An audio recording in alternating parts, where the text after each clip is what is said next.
Welcome back, everyone. 皆さん、お帰りなさい。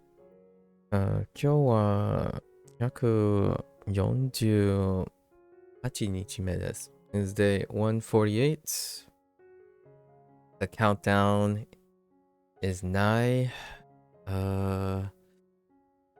What are we? 3 days away, including today? 3 days away, including today? We had one yesterday.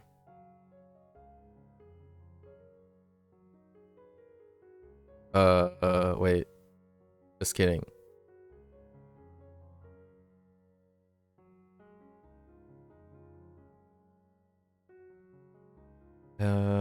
Yes.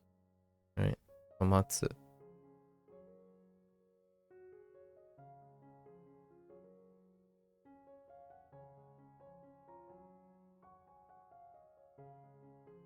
To preserve. So I'm gonna do a different thing here, and I'm gonna pivot and use bow, right? Bow, and say something like what is Bart Simpson? What is Bart preserving? Tomatoes, right? And see if that reinforces anything. And I feel like if Bart was in the, the post 2020 age, I could kind of see him be edgily referring to tomatoes as tomats,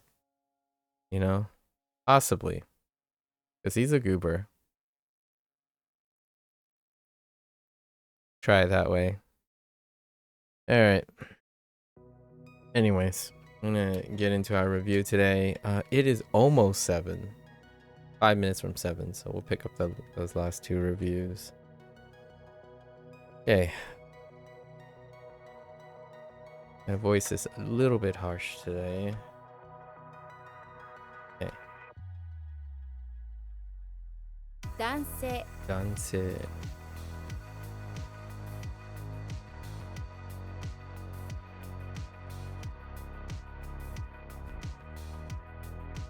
深夜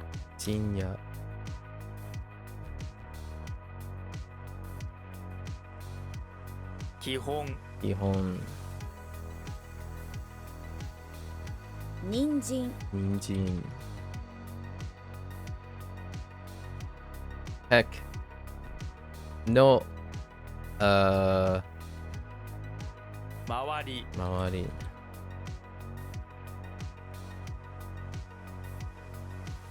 完成完成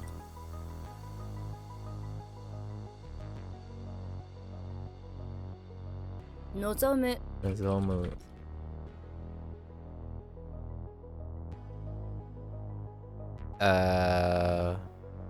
Yep.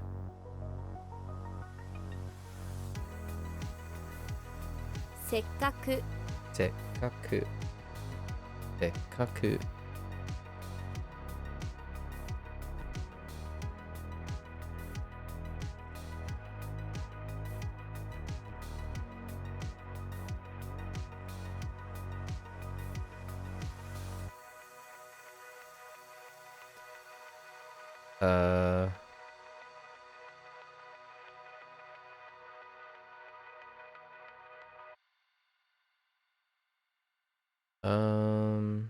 Oh no.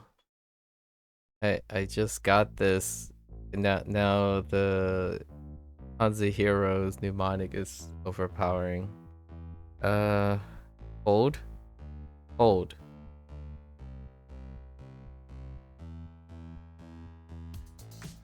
Okay. 陽気 Yoki. Oh, wait.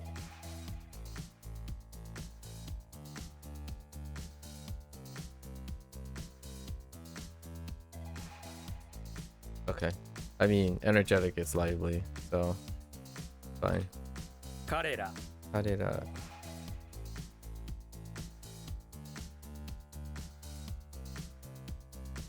Ugh. Again.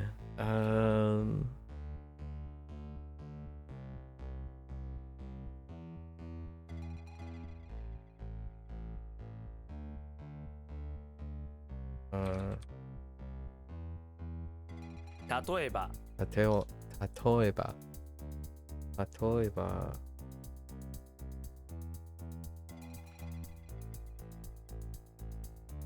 望み望み。性で、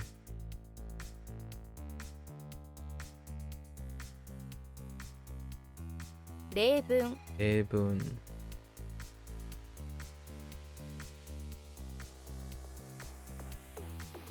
性格性格。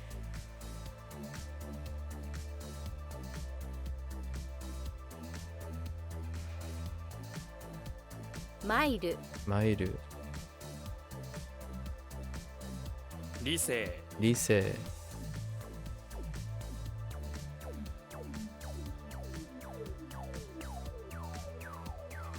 希望希望。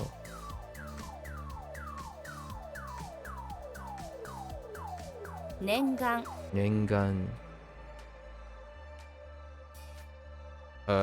wait.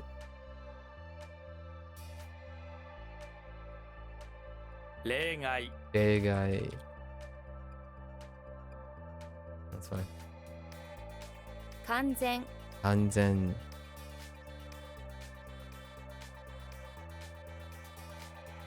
願望願望。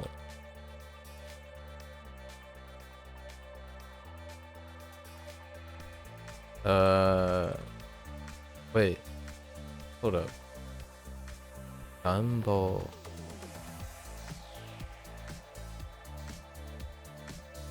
Oh. 執念執念。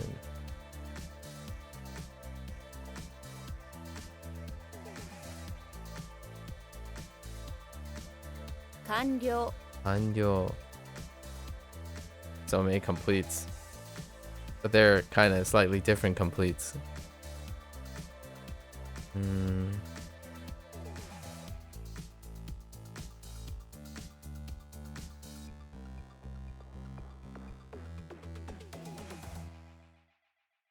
What?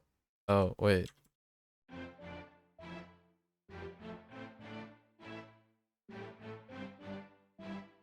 Samui I don't know what I typed the first time.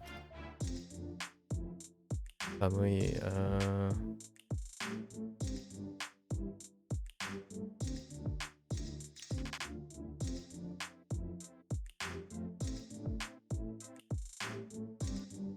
what the... Wait. Oh, whoops. 芸能界芸能界。芸人芸人。芸者芸者。What?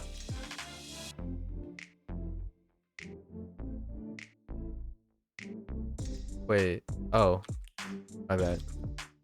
Wrong thing.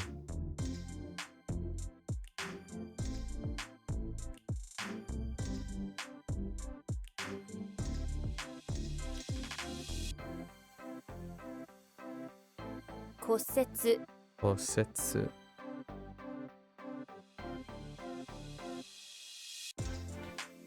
束束。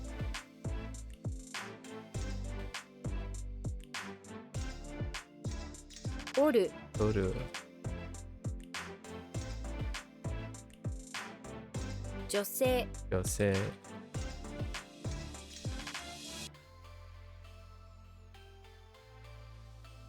妥協妥協。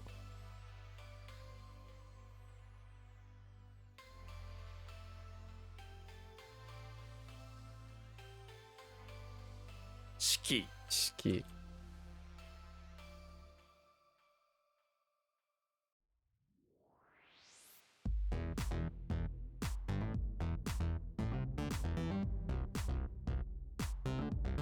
転ぶ Korobu.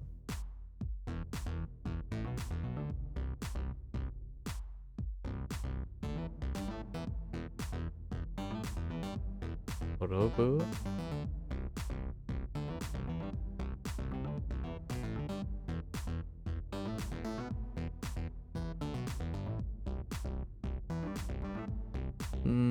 Let's see. Chisai onna no ko. Not onna.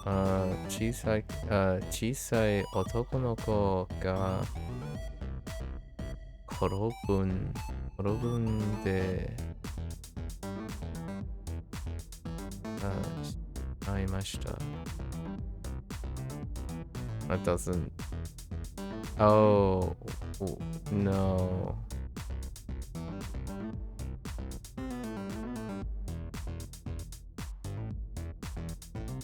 That doesn't provide enough.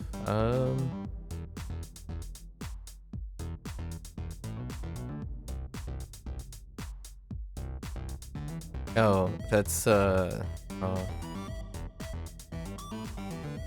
How do I go about this? The concern to like revolve around to roll. Oh, maybe it's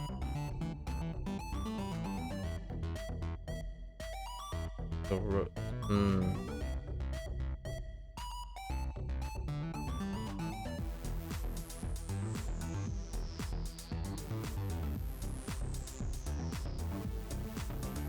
So we definitely have revolve, right? And then ooh. Is there anything with boo? We'll add this to the roll. Guessing this is roll or revolve. Roll plus boo. Korobu is a given.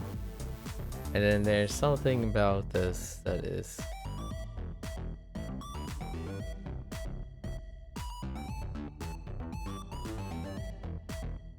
maybe something different.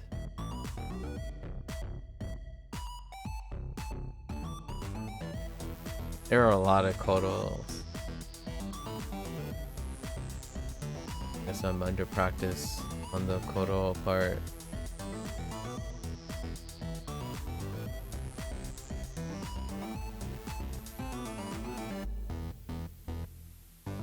Probably some mixture of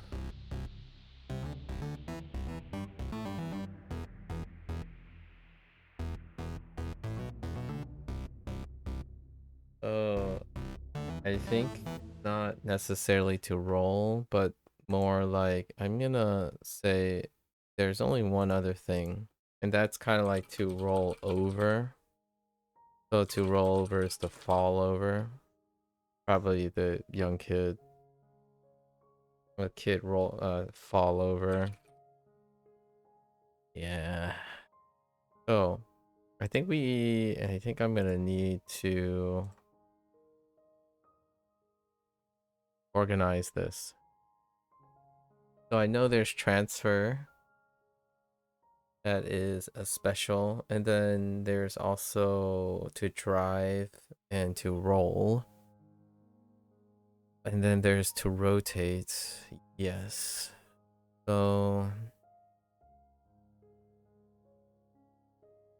when you revolve, you're falling over too. I don't know.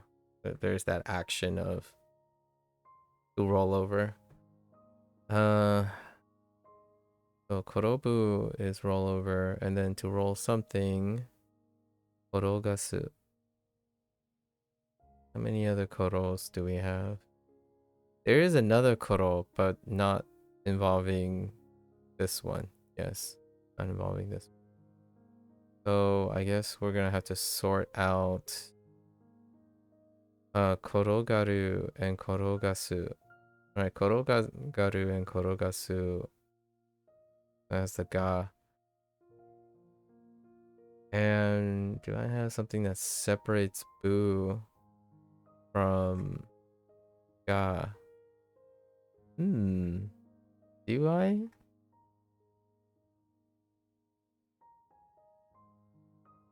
See. Just imagine falling off of a chair into the dirt and making a boo sound. Okay. Yeah, that was it. And then it says garu and gasu, the aru and aru stuff. Okay. Alright. That's okay. I'll practice that. Is there anything else I can use boo for?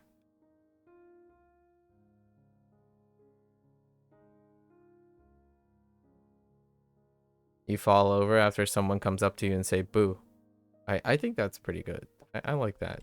We'll work that into it.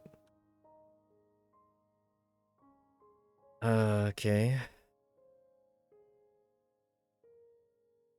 Oh no, just kidding.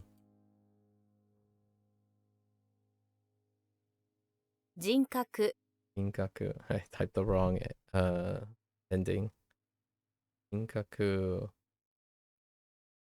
is what? Okay. 失望 Tsubo. Ne?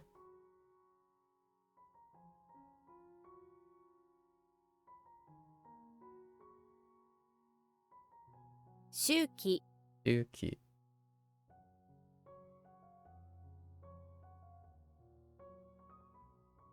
能力 Noryoku.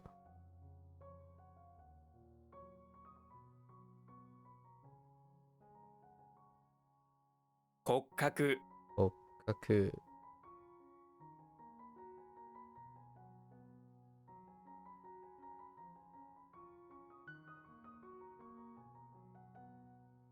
What the oh 卒業 Tsukyo.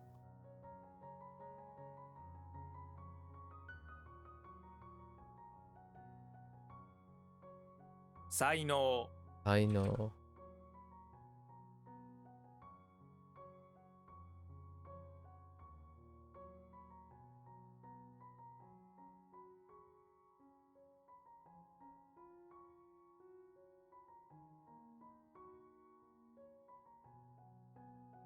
'Save me. 合格する Gokakuru.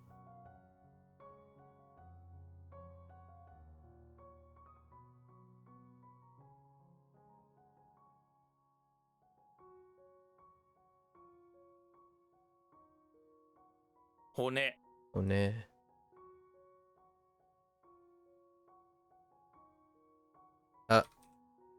格好 Ako.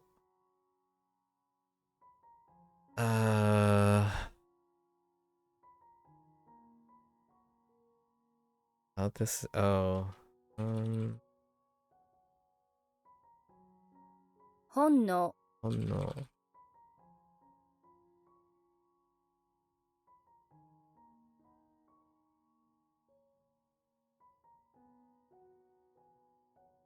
一周 Issue.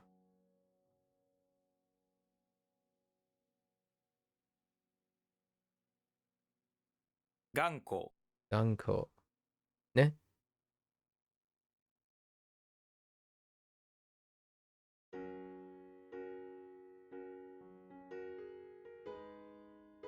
太陽 Ayo. 性病 Sebyo. 最新 Daishin.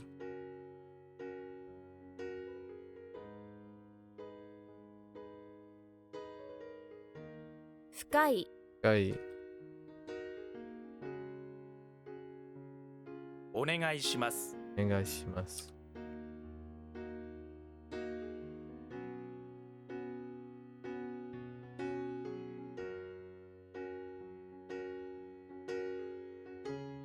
一例 Ichire.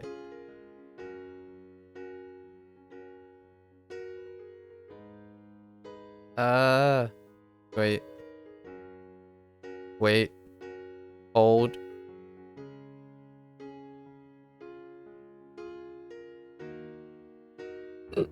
Oh, excuse me.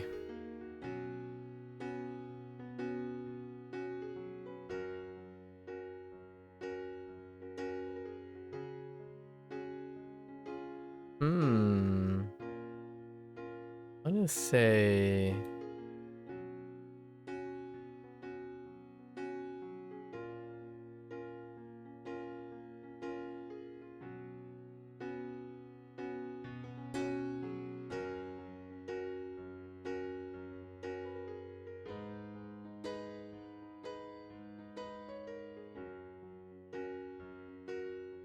huh.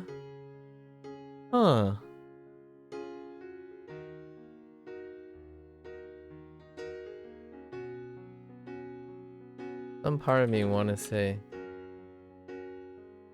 no. That's not it.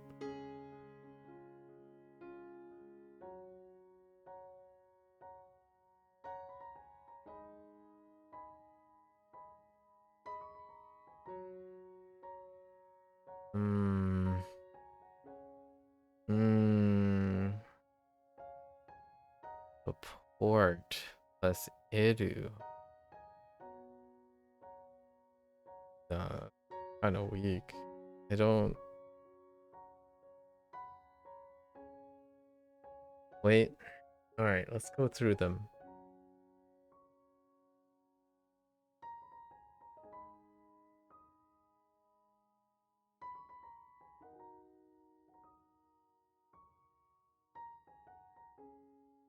Okay. So we have sheet for the onyomi.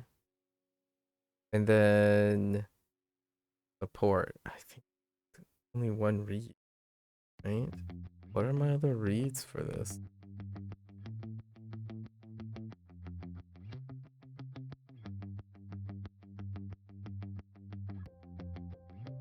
No, no.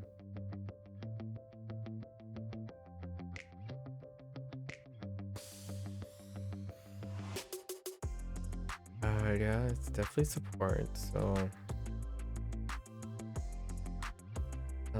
support plus edu. Definitely to support something. I think.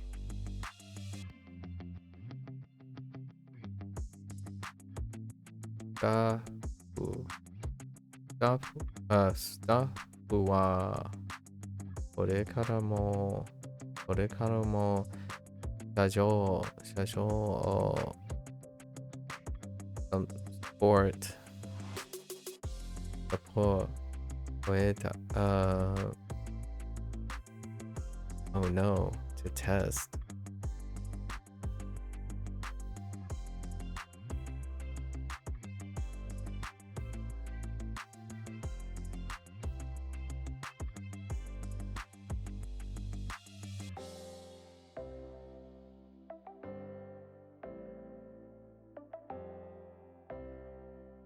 Kangaeta.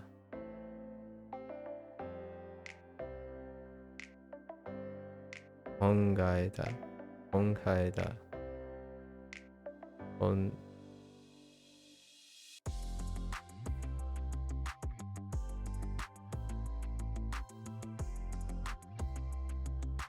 I think so. But that doesn't help. No, that doesn't.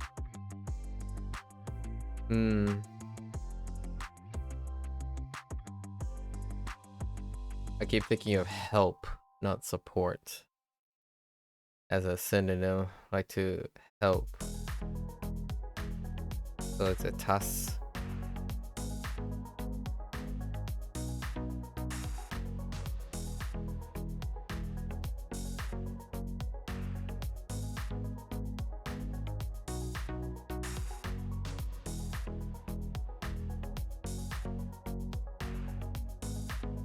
Oh no.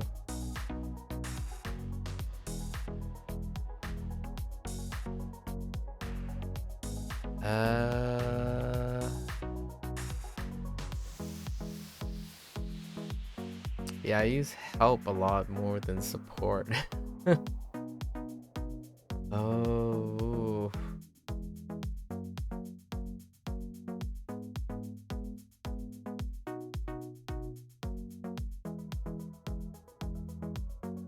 Huh.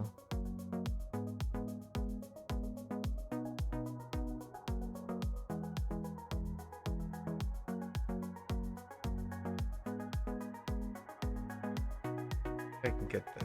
I can get this. Is T? And I think this is the only time for this one, right? Oh.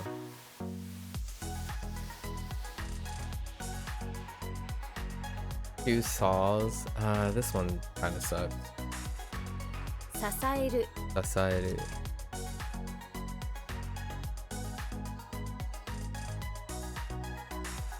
Wait.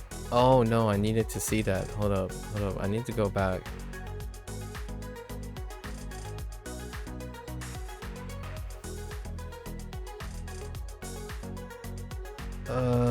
Where is it? Saeru. So, let's go back to support. It's the kanji. So branch, support, sheet, right? And then I'm pretty sure this is my only sasa. And it's only going to be my only sasa. Okay, that makes sense. Alright. Why am I not surprised? Because the two examples I have are sheet. And they both mean the same thing. Or they have overlapping meaning. And I'm not surprised that all the other ones are sheet. Even to support the other version of to support.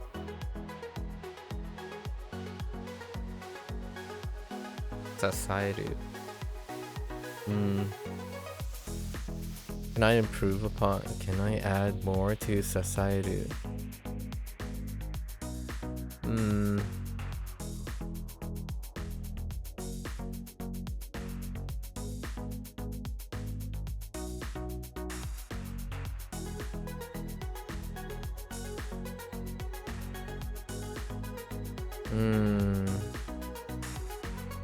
What do you have for this? You need to support someone. In order to support them, you grab two saws, one saw and another saw. Yeah, that's that is not gonna work.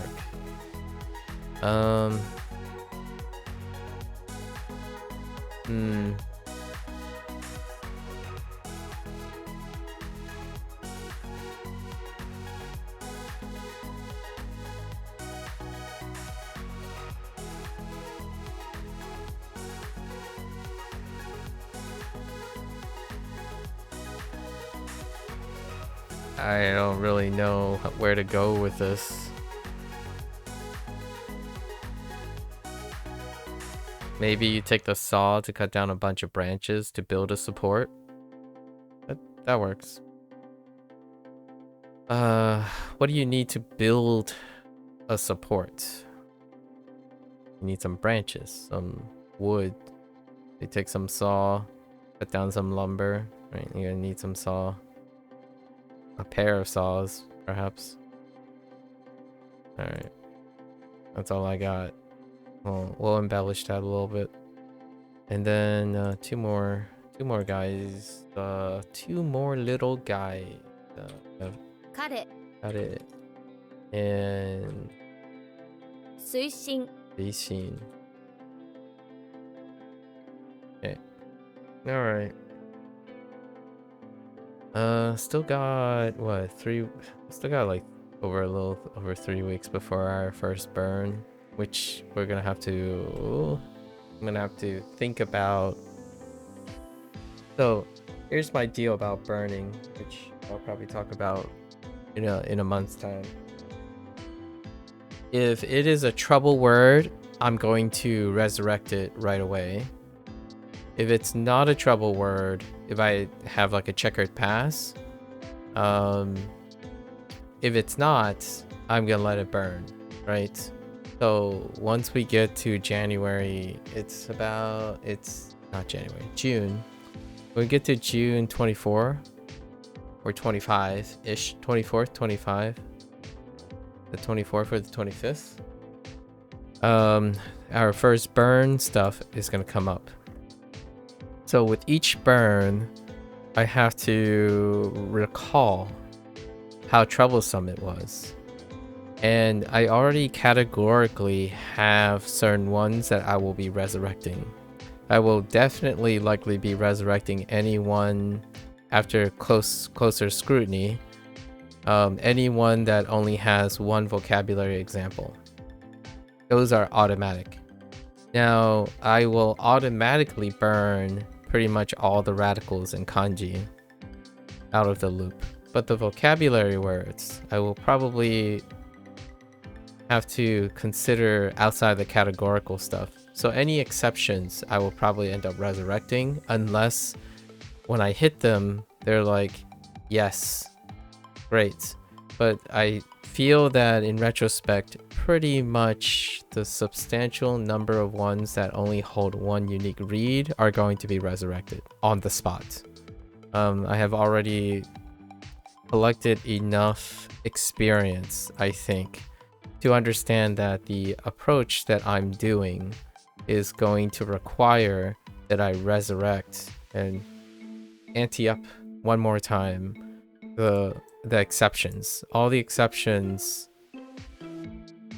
I personally don't resonate with the way SRSs work, how the SRS is not weighted.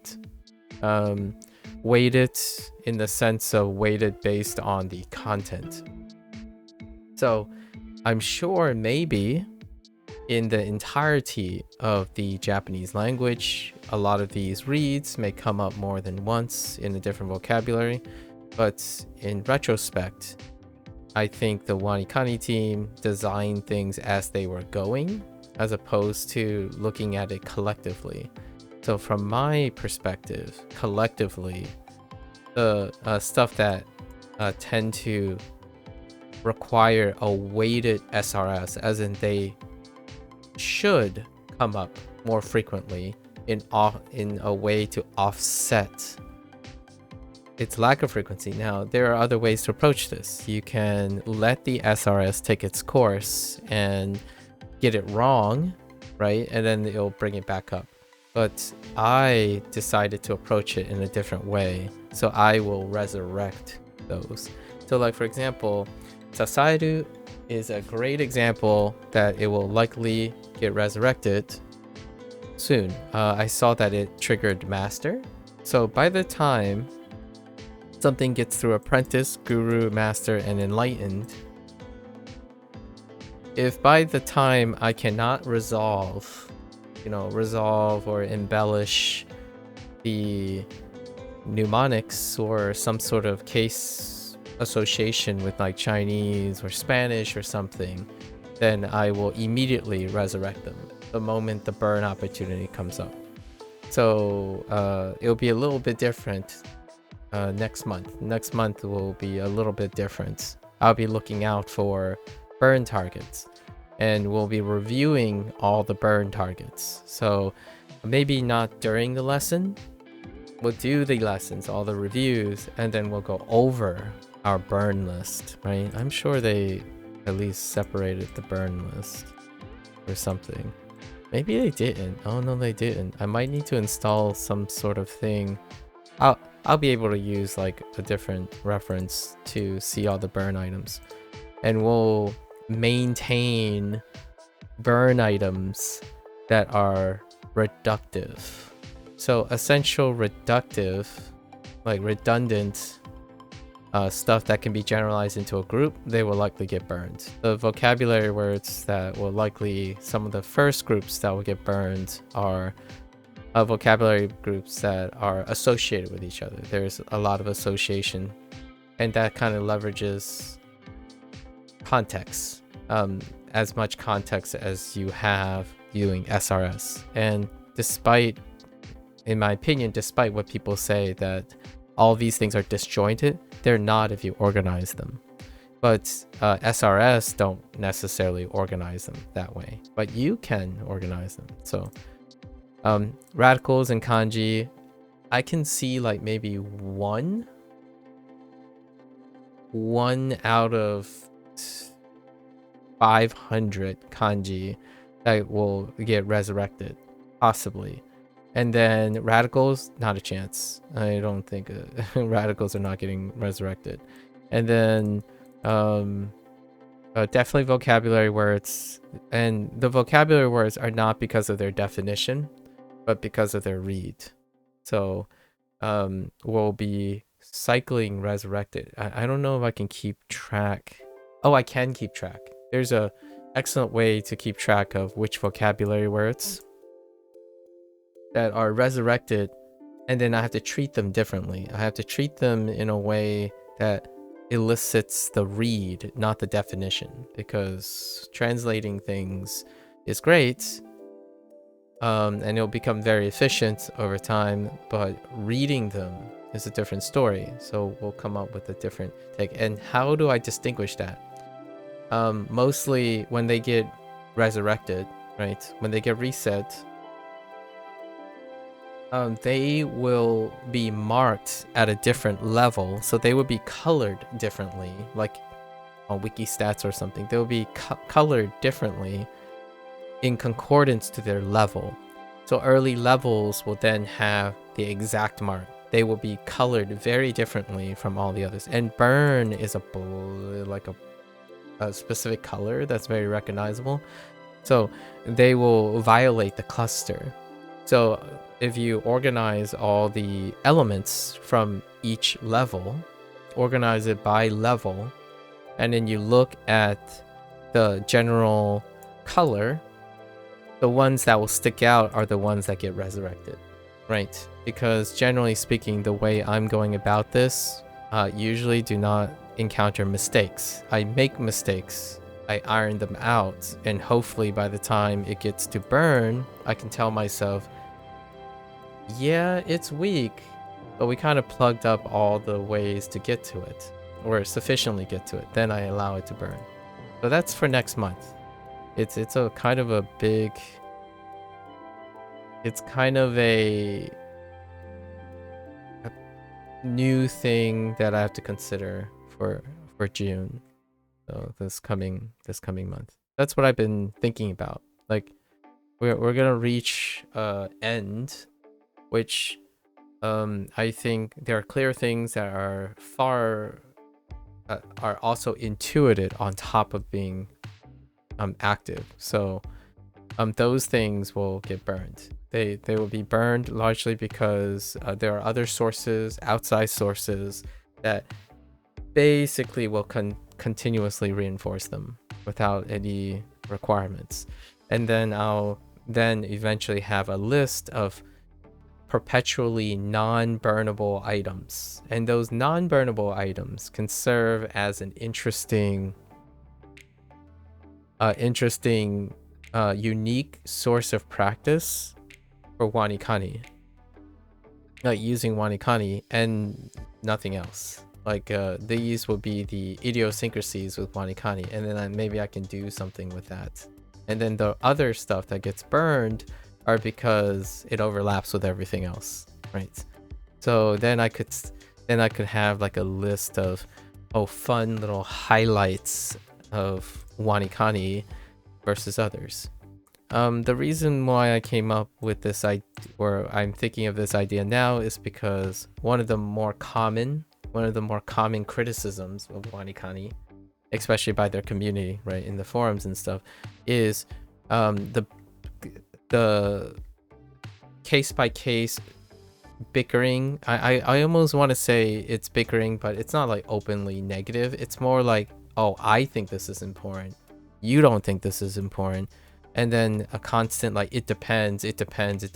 Well, one of the things that it depends is whether WaniKani introduces useful vocabulary, right? And I'm a stickler for this. Oftentimes people constantly use confirmation bias to determine if vocabulary is useful, as opposed to thinking about knowledge as something you can wield preventatively for future things. So it's hard to appreciate.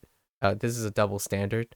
Most of the time, it's hard to appreciate the value of a vocabulary if you have forgotten it due to its disimportance. Like if it's not important and you do not upkeep vocabulary, you cannot recognize whether it is important or not. It's just it's not important now, right? It's kind of like why practice how to manage your why practice helping someone helping someone manage their finances when you yourself never struggle with finances, right? So if you're not struggling with finances, there's no reason to learn how to improve it and or solve problems you don't have. That is kind of my parallelism with someone saying, I only learned the most frequent vocabulary words and the most casual and natural vocabulary words because the other vocabulary words are not used most of the time. So therefore, I don't have to commit time to it. It's like that's very reasonable.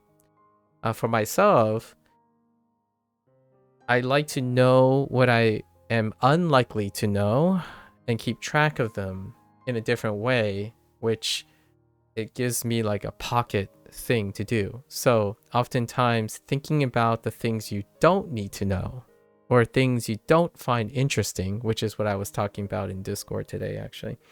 And I already had this planned a month or two in advance. When you think about things you don't need to know, they can cluster and find things that are similar to them. So characterizing what is not interesting to you or not relevant to you as a larger group, I maybe coincidentally, or I would say ironically, makes them memorable.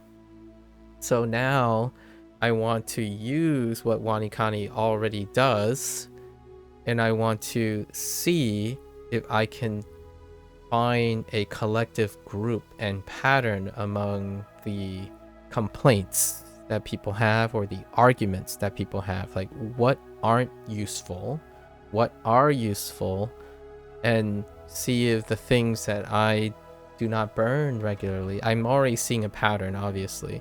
The biggest pattern is through my exercise of writing these.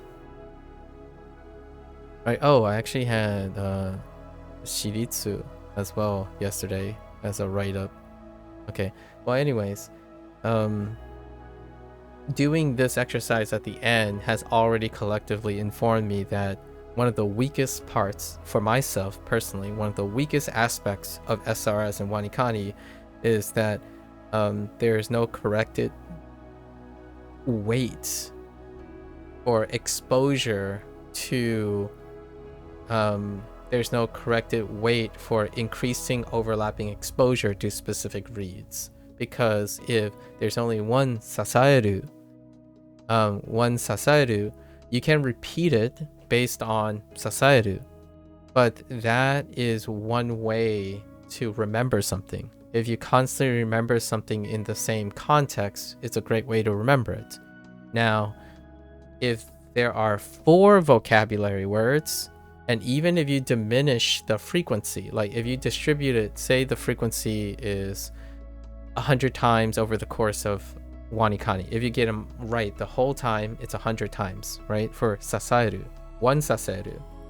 If you end up distributing the sasa read across 4 different vocabulary words, so they only get 25 exposure.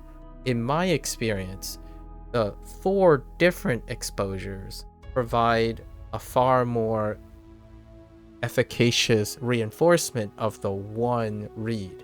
Despite across the 4, there's 100 instances of this read, because the read itself is what makes it tricky, right? But then you have 4 different contexts using SRS, 4 different disjointed contexts that are bolstered by that read, at least from my experience. So I am more compelled to say on top of it, making it so that it's weighted to offset that actually is a different way to say it. So like, for example, if you have 3 vocabulary words and say they are all 3 of them are exposed for 25, that's 75 instances of one read with 3 contexts.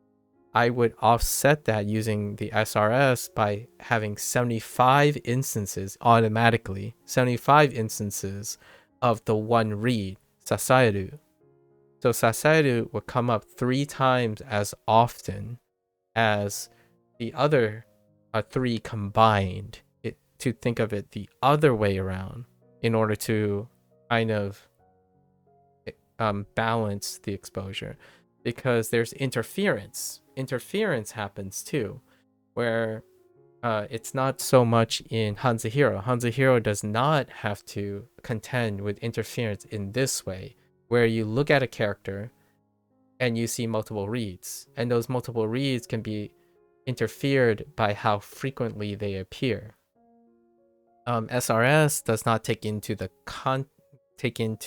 weighted context of, watching native content or reading native content, and that's why there's another level of argument here where some people say, oh well, it's not a frequent use word, so when you go out into the wild you might forget them because they come up rarely. And if they do come up, you can probably figure out what it means because you know all the other frequently words around it, right?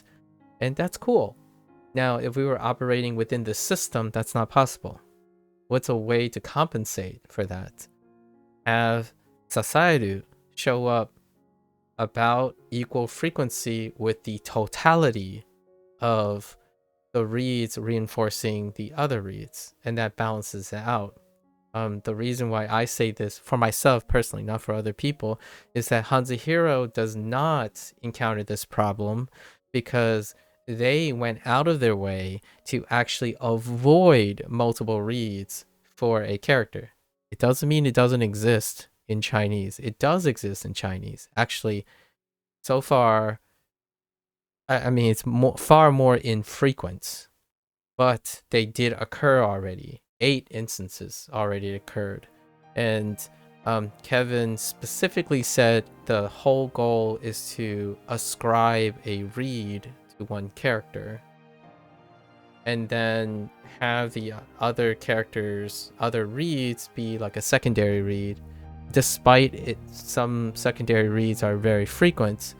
The idea is you can associate the secondary read to the primary read based on exposure order. So things like kwai and le, like this one, right?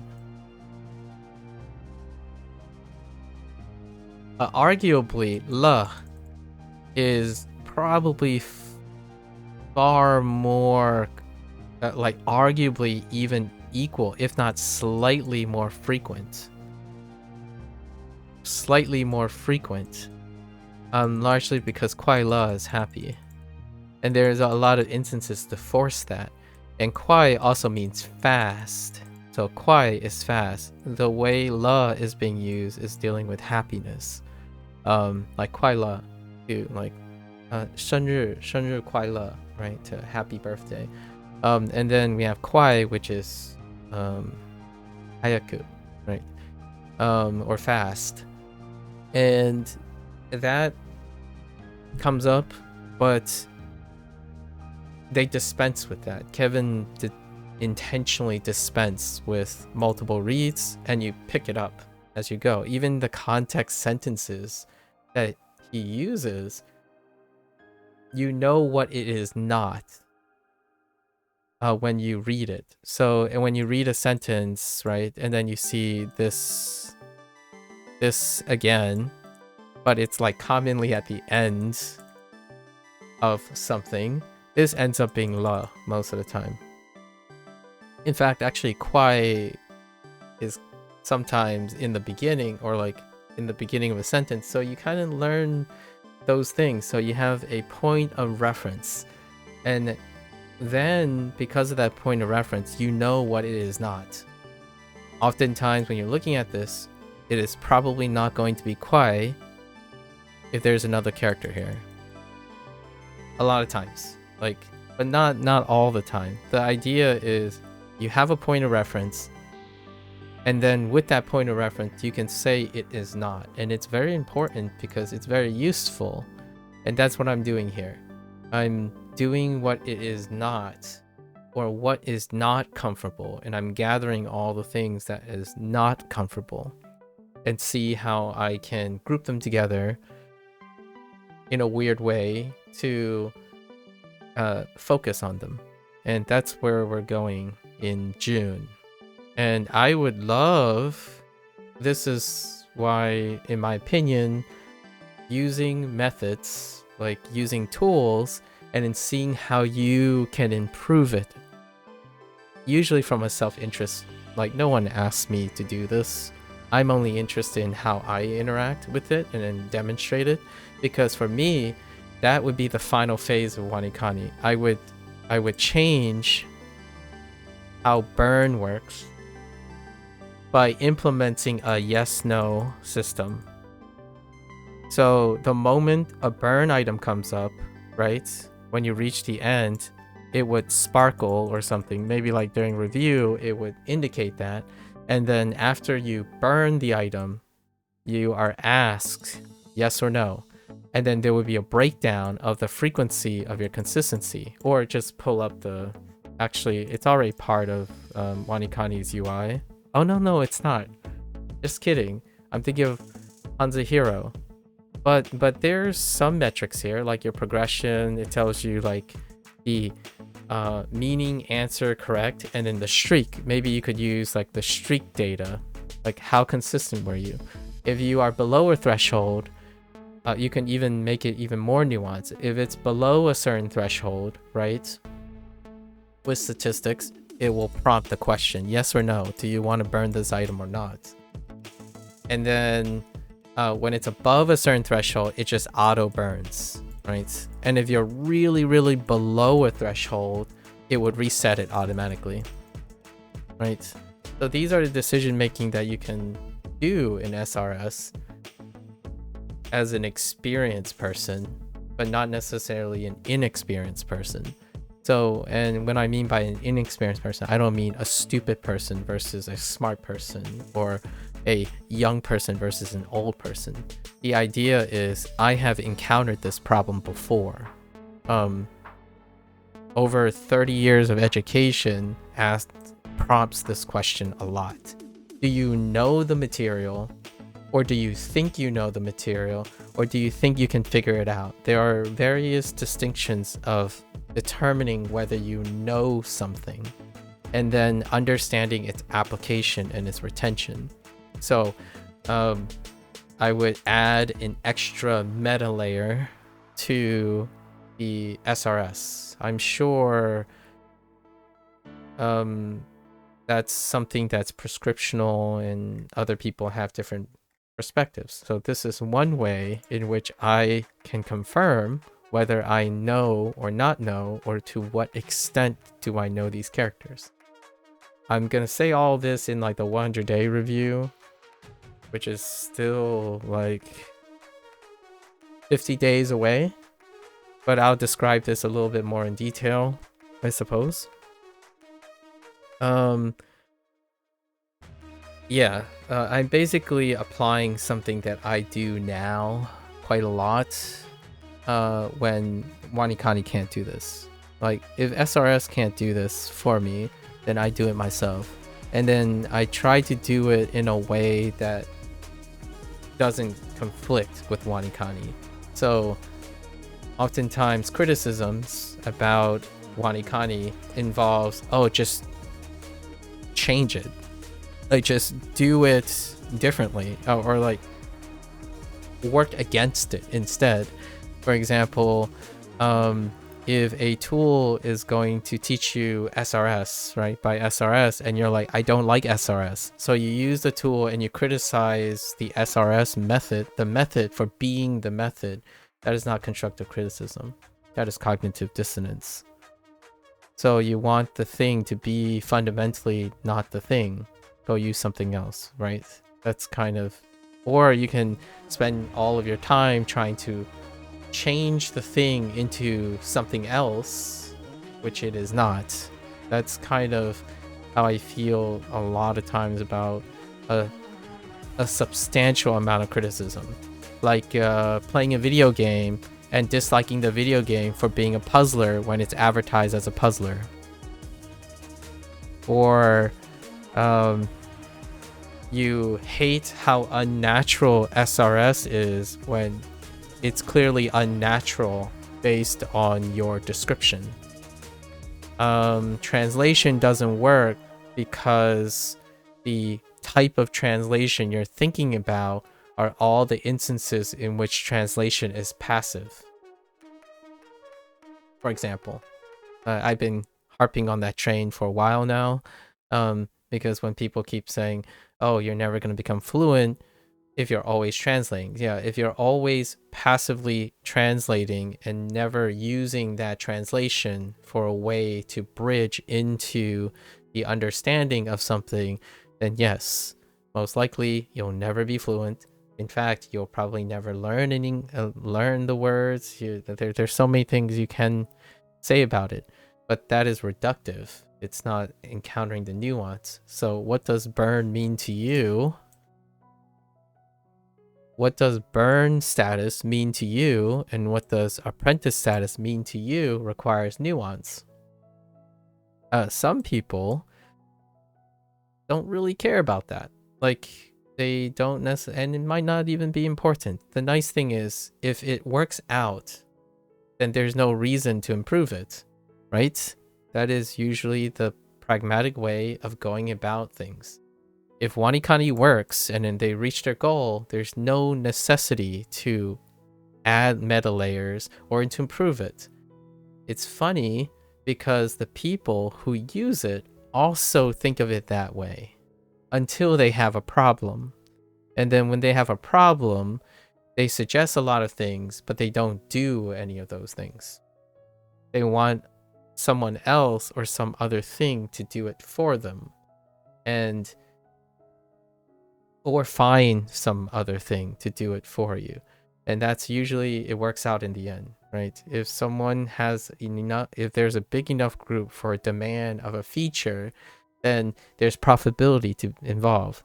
But those tools are made to address the demand. They are not made in the idea of a passionate evaluation and self-projection. So if, in my opinion, some of my gleam of the agenda for WaniKani team, the WaniKani team does not implement things that are not relevant to complaints. One of the things that they don't entertain necessarily the idea of brainstorming or group thinking additional things, because most of this is sufficient. It's sufficient to promote language learning, and quite a lot. Like, overall, it's working really well. But for myself, I think this quite requires an adjustment, and like a lot of people, double check and whatnot. Having the option of the scripts I use are nice. Those options, though, may or may not help people who want them to achieve their goals. Like, how you use double check is probably going to be different the way I use double check. And then like reordering, right? That type of thing. How burn works, how the reset works. Like, one thing that I do find that's a very common aspect of WaniKani discussion is when people find out too late. And what do I mean by too late? The idea that someone was doing something is like, oh, I burned all these items. Do you think it's too late for me to like reset? Or how do I mass reset things? Like, well and good if you're thinking about zeros and ones, but oftentimes there will be comments that say, well, you don't want to reset everything. You want to reset the things that you're having trouble with, right? As opposed to inundating the whole thing. And that, to me, is what happens when people focus on the goal and not the process. Like a great example would be someone would have like 1,000 burn items, right? 1,000 burn items, and they realize, oh, you know what? I'm having trouble with like 300 of those burn items. How do I should I unburn everything? Is there a way to unburn everything? Is it, well, then someone say, well, are you having trouble with all of them? Because 700 of them, you might not want them back. It would bog you down, right? It would spike your volume to the point where you might not even get to the ones that you're concerned about. And to me, that is a skill issue to some extent. So I want to take a grain of salt, because that person wasn't monitoring their process. They were focused on getting to their goal. They didn't notice that as you're burning the items, they're like, oh, okay, I'll trust the system because it's a one-size-fits-all kind of thing. I'll trust the system, and somehow got to a point where you think the things you burn are the things you've retained. And then after a while, you notice that there eventually something creates such a negative frequency that then it becomes noticed. As in, oh, I started noticing that I can't remember a lot of my burn items, or it's becoming more and more frequent, right? And you're hoping this SRS system. The other criticism is like how words get downgraded and then get upgraded. So like if you get to enlighten, it's like whoop, back to apprentice, right? That meme about progress. I think this type of thing happens and it's working. SRS is working, or the WaniKani system is working. And yet after a while, I'm like, well, that's a nice method, I suppose. And then now I'm not doing that. I am not doing that. I'm actually deliberately pushing myself to create the spaces. And then I'm going to re-expose myself back to the beginning immediately for anything that I know I cannot circumvent in a bigger picture thing. So that's me at least understanding what the SRS can do for me and not for me, and using the system, but also using what the system is built for, but in a different way, right? I'm tweaking how I'm interacting. So lots of the questions and criticisms of WaniKani deals with what WaniKani is not designed to deal with. That's kind of my thought about how when you're fixated on a goal and then it has an end point or a beginning point, people might be critical and they suggest problems that are outside the scope, or they suggest solutions that are outside the scope of a tool. Like for example, lots of things deal with burn, related to burn, and lots of things deal with progression, like how progression works, especially at the apprentice. And those are beyond the scope. You have to start somewhere and you have to end somewhere, right? In a product. Now, the developers could have bigger aspects. They could continue to expand before and after, and maybe even in between, to create more resolution. But I think they've reached a point of sufficiency. They've reached their goal of the overall structure of the tool. So it has to keep that in mind, right? I think I do see places that I would add things, and I already started adding things. The next biggest thing is in June, how I interact with burned items. Anyways, that's a good prompt for the way I'm going about things, because if there's anything that's going to come up, someone's going to say, well, you still got the right answer, but it was through like getting it wrong, sitting there for 15 minutes. Why am I doing that? if you can just get it wrong and let the SRS bring it up again. For me, why? Context. For someone who doesn't understand, it is for someone who believes there's no context when you're literally only confined to what's available here. Context is trying to find the connection between everything, regardless of how little information it is. And then context is bringing things in. So nothing is stopping you from bringing outside things into WaniKani. You can bring your experience, your knowledge into WaniKani. You're not restricted to that. The problem with this is those who believe there are no contexts or no way often lack ways.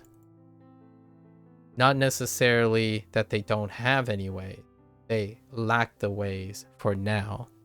And that, in my opinion, is usually those who have a lot of focus. If you always focus on the goal, then the ideas that you have are limited. They are limited ideas. Now, limited ideas lead to greater efficiency. Absolutely. Right? You become more efficient when you hone and practice the ideas and strip them down, right? You streamline your ideas in order to keep focus. That's great. That'll get you there really, really quick. Now, there are situations where it may not be as quick as you think, and that's when you encounter a problem. And when you encounter a problem, I'm going to be really frank about this. How you present solutions to the problem, especially publicly on a forum, demonstrates how limited you are in experience. It's very clear how someone who is experienced in problem solving and have a lot of experience differs on offering a solution than someone who has limited ideas, who is focused on streamlining and focusing. You spend less time solving problems because it will hurt your efficiency.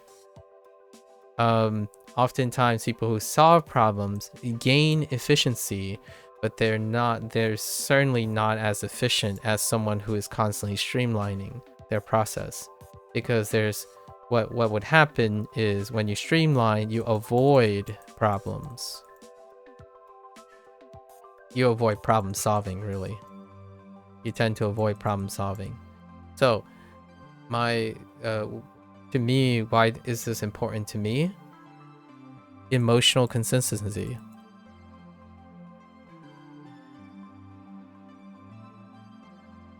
I don't know why I'm writing with my mouse, but I'm trying.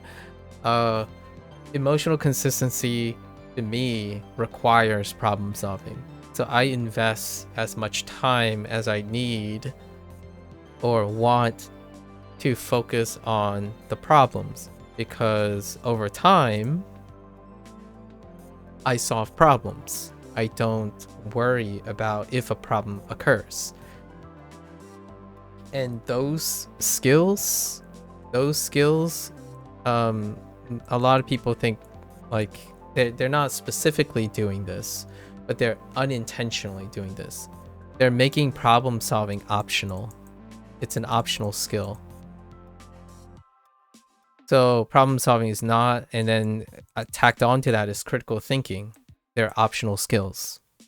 If you know the solution, knowledge is a crutch for not knowing how to problem solve and critical think. If you have the knowledge, you don't need to problem solve or critically think about anything. So in this way, why my interaction with other people, so when I look at other people, problem solving skills, when on the forum and stuff, they're usually based on knowledge that they have no experience solving. And that is where it came to my exploration of the burn items and how apprentice work happens. If you know a solution based on knowledge, you might not be able to see all the trade-offs and like circumstances when you're actively problem solving something. If you're actively problem solving something, you are likely to develop a much more critical way of thinking about a solution, which you would present to someone that integrates some of that knowledge. However, you can gain a lot of knowledge if you choose not to problem solve or critically think, right? It's faster to read a lot of right answers than trying to problem solve one problem that may have an answer already, right? Like, for example, one problem can have many solutions. And it takes time to see other solutions if you only focus on one of the solutions. But it will get you to the solution. It's a solution to a problem, right?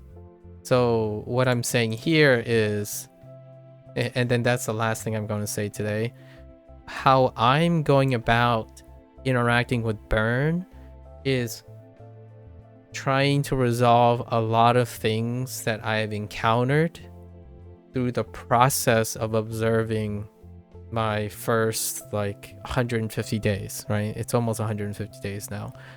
And those solutions are one of many ways to go about this. So the last take-home message is whatever I'm doing now is a representation of all the things that I have done and what I do naturally, not someone else.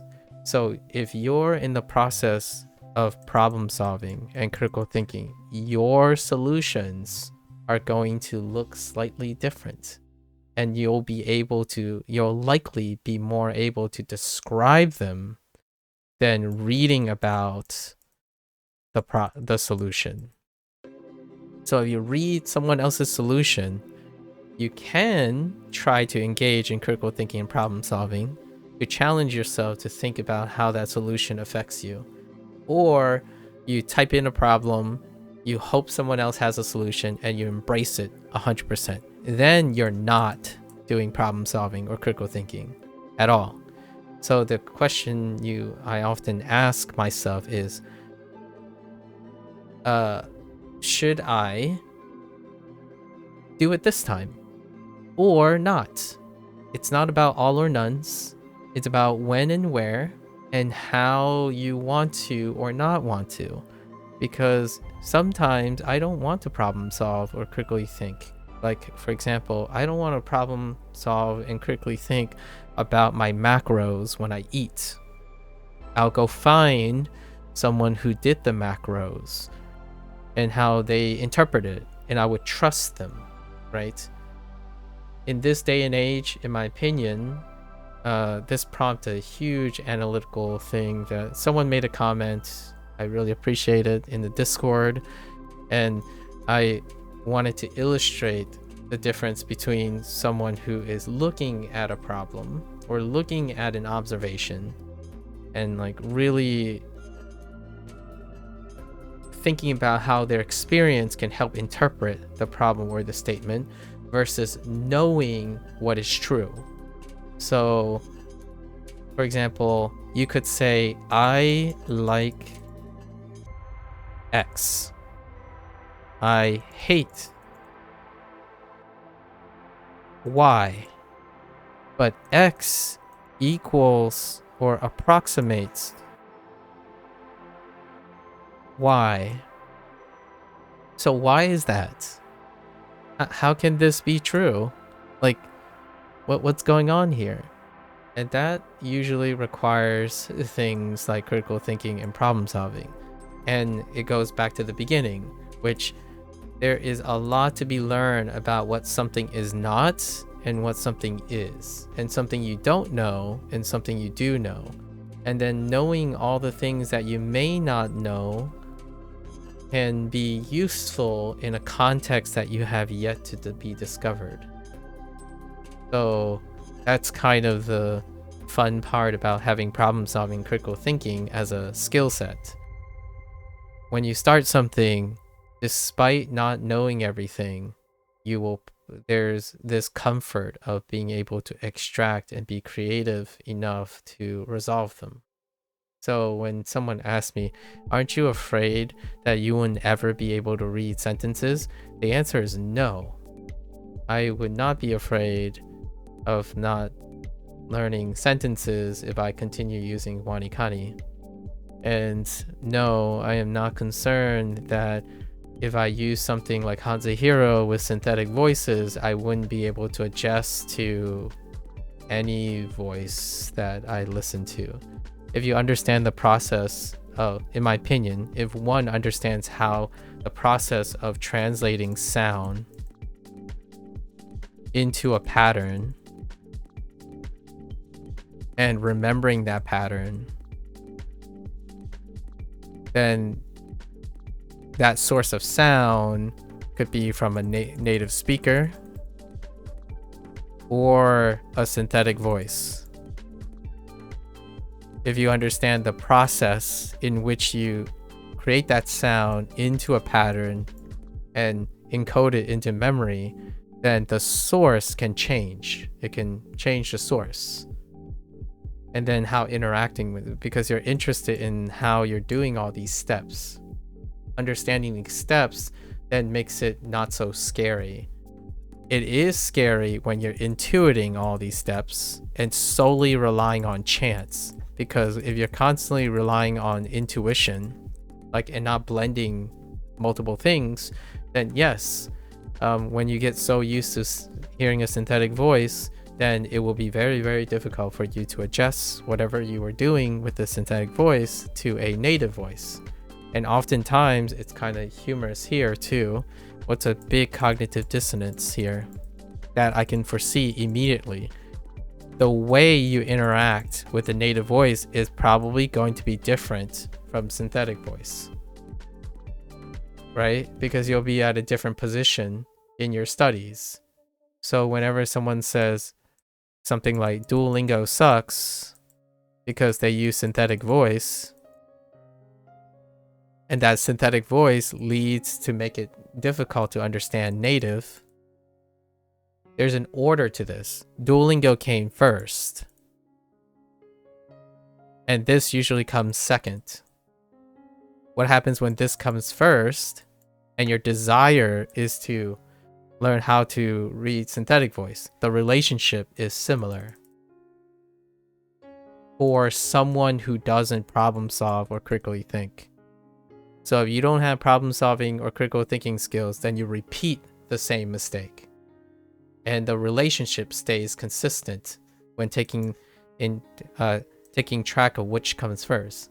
If you're used to listening to a native speaker and then you go use Duolingo, it's probably going to be difficult because you're used to listening to the native speaker. So what does that mean? Why is this important?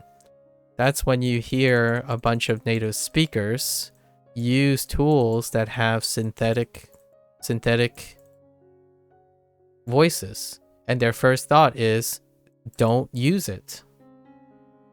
Like, well, okay, it's not useful for you.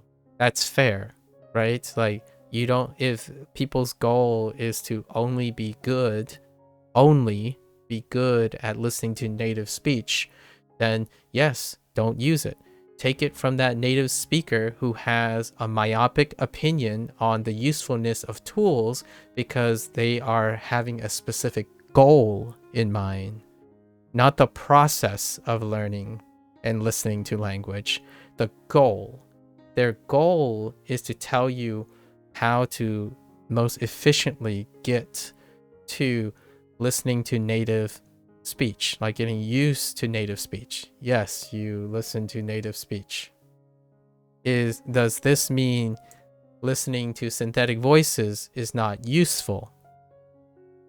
Or is it will prevent you from doing something else, like understanding native speech. I disagree. Wholeheartedly, most absolutely.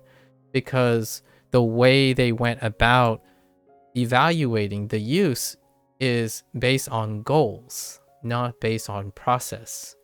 So when someone says translating,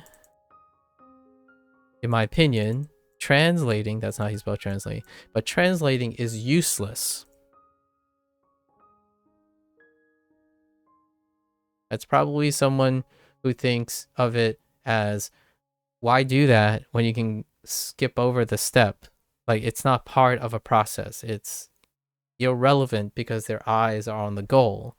If your goal is to use Japanese, for example, then translating involves using English or whatever your native is. So that's irrelevant to the goal of Japanese.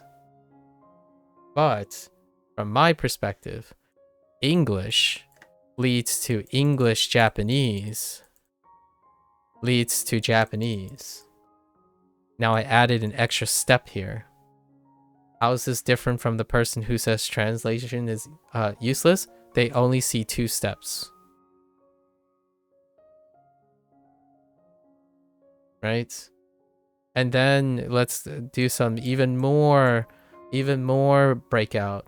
You have English, and then you have English tools versus native source. That's observational skills as opposed to tools. And then you have the same for Japanese, tools and native content. And then the process becomes a lot more varied. All of these can then be broken down into further things that are actually redundant because it's reductive. Like the way you're doing it up here is to reduce the number of apparent steps. That's perfectly all right, provided you get to your goal. So you go down as deep as possible in order to reach your goal. However, when you're doing this, at least you're focusing a little bit on the process of doing so as well. And what does that look like? Oftentimes when you're thinking, I don't get it, I really hate studying, dive deeper, in my opinion. That's a TLDR, right? TLDR. Get more resolution. Try to find more resolution in the process, in the final product. Like, if you hate a language, ascertain why you hate the language.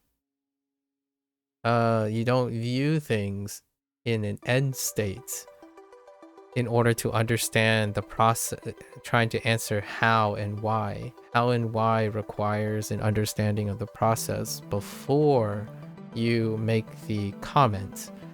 And I think that's one of the bigger ones that I've noticed in WaniKani.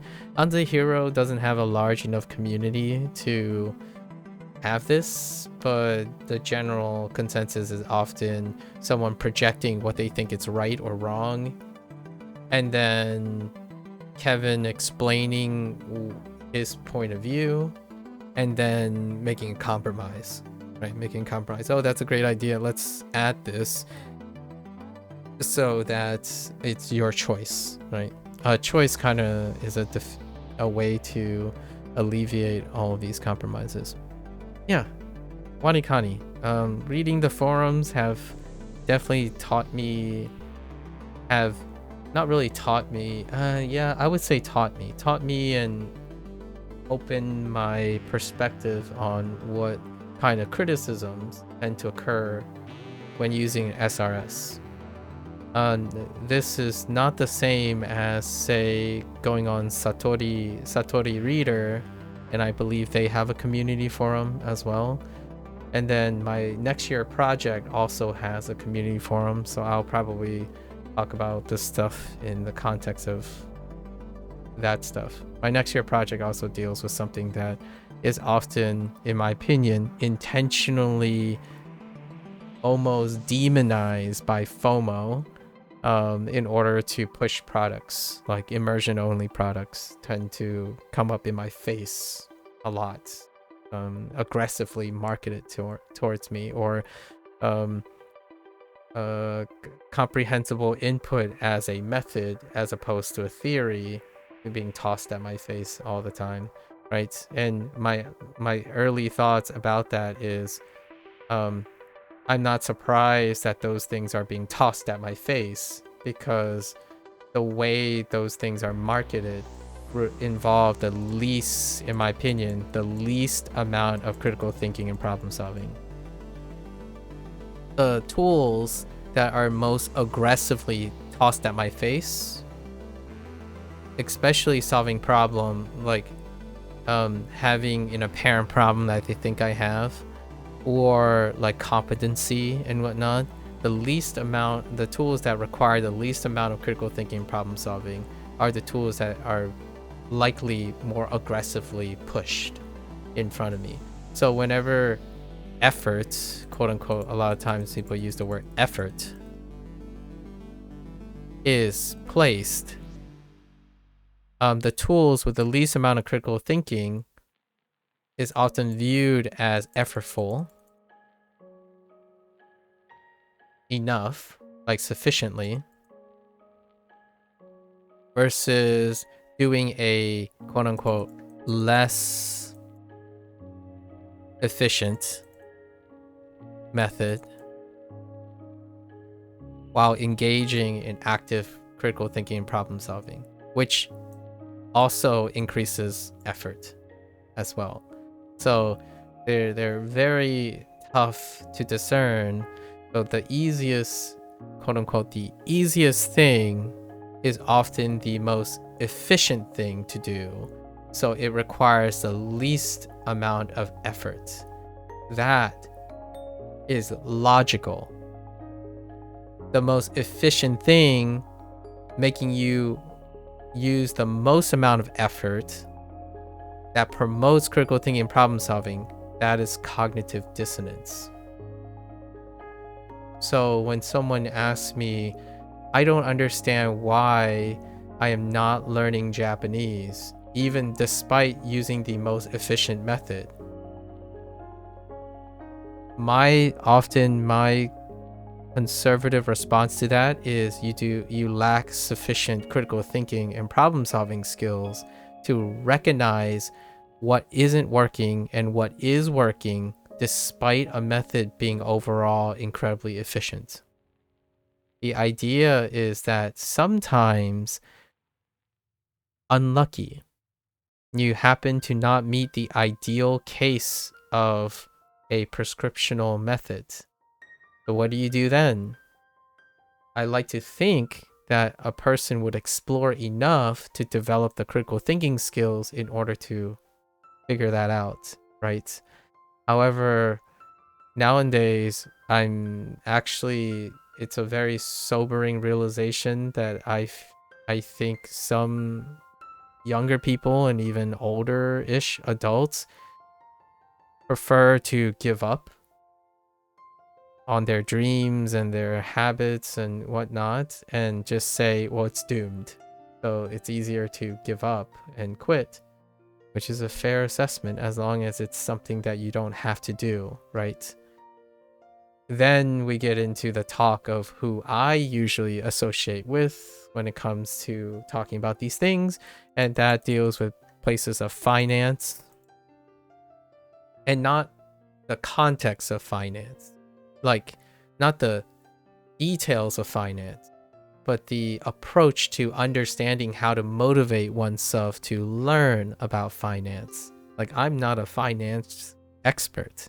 I'm more talking about how can you want to practice finance, right? And then there's emotional intelligence. It's a great one. Emotional intelligence, right? Motivation, discipline. There's those lists these lists become musts, as in they are kind of fundamental to a lot of things. So now you have a whole internet full of things that give you less but more, right? So less critical problem and problem solving and critical thinking, but more efficiency, more results without this. And then eventually it'll come to particular things that people can't answer because they're not your friends, they're not your family, they're not you. And that is where then I spend most of my time talking about these things. Largely because you no longer have an option. You're not asking yourself, "Oh, I get to choose to do this." Like for example, you know a native language. That's great. When you're forced to improve your native language, it's not so great most of the time. But if you get to choose to learn a target language, it's not forced at first. So it's positive. But eventually this becomes forced, which we go back to this situation. And this is where people eventually quit. Because this is optional. Meanwhile, the thing that is still not optional becomes optional too. Right? That ends up becoming optional. And now you have this cycle of, why do I need to learn how to do taxes when I live in a taxation country? Or why do I need to learn my native language when my target language is so much more interesting? And I shouldn't need to improve English if I'm learning Japanese. And in order to circumvent that, I can just move to Japan and abandon my native language. That's fine. Those things solve those problems. They solve downstream problems. Right? However, I want to contrast this. My time with Japanese has given me time to evaluate and reevaluate the context of my English. I am far more interested in English when I'm learning Japanese, and I'm far more interested in learning Japanese when I'm learning Chinese. The idea is I'm not working against myself. I'm making them work together, because oftentimes what you think you don't want might not be things that you get to choose to have or not. This is an exercise in critical thinking. Like, why do you hate your native language, or why do you hate a language that you're responsible for, versus why do you like a language you're not responsible for and you voluntarily choose to learn? That's kind of one of the awesome things that an adult can do that a child or possibly more inexperienced younger self cannot do or have trouble doing. So when you're younger, you hate classes that are forced upon you until you realize, or you may never realize, you can choose. I guess in a really idealistic way, you can live through the rest of your life not appreciating why certain things are obligatory and certain things are not. A lot of things that are obligatory early in childhood pave the road for your appreciation for later things you choose to do. Your appreciation for your target language is a consequence of knowing a native language. Otherwise, the target language is your native language and you experience it all over again. So for me, when someone says, "Oh, what's the fastest way to learn your target language?" Pretend like you never learned a native language before. That's weird. Why would you suggest that to an adult? Like, well, that's because the person that's suggesting it still thinks the same way about language. They think that children learn the best, and therefore adults should act like children to learn the best. That's goal-oriented thinking. They no longer leverage what makes them adults. You don't You decide to spend so much time learning the way that you used to learn it because that's like a brilliant strategy in repeating the same thing, expecting the same results. Don't fix it if it ain't broke, right? But there's a difference. Don't fix it if it ain't broke is assuming that the person doesn't change. Like, are you a child again? Well, you could try really, really hard to be a child and start thinking like a child. In fact, I think a lot of online tools nowadays choose to believe that. It makes things a lot easier, right? Idealistically, they target audience that meet the same criteria in order to produce consistent results. SRS is no different.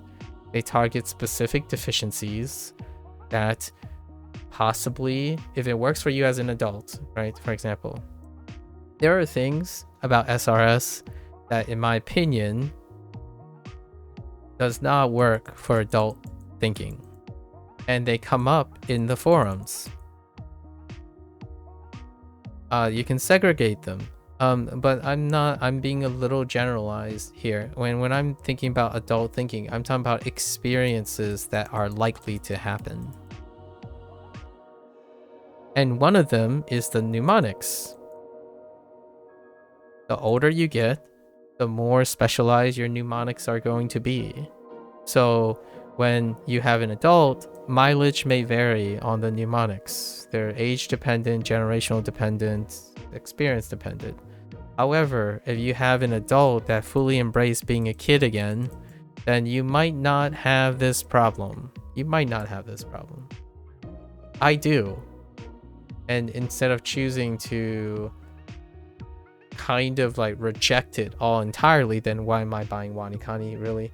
I'm trying to embrace it, but also change it up. So I take the mnemonics that they have, understand their underlying mnemonic system, and change it by blending it with my current way of thinking. That is what an adult can do. It's problem solving and critical thinking. A child would say, why not the way I think?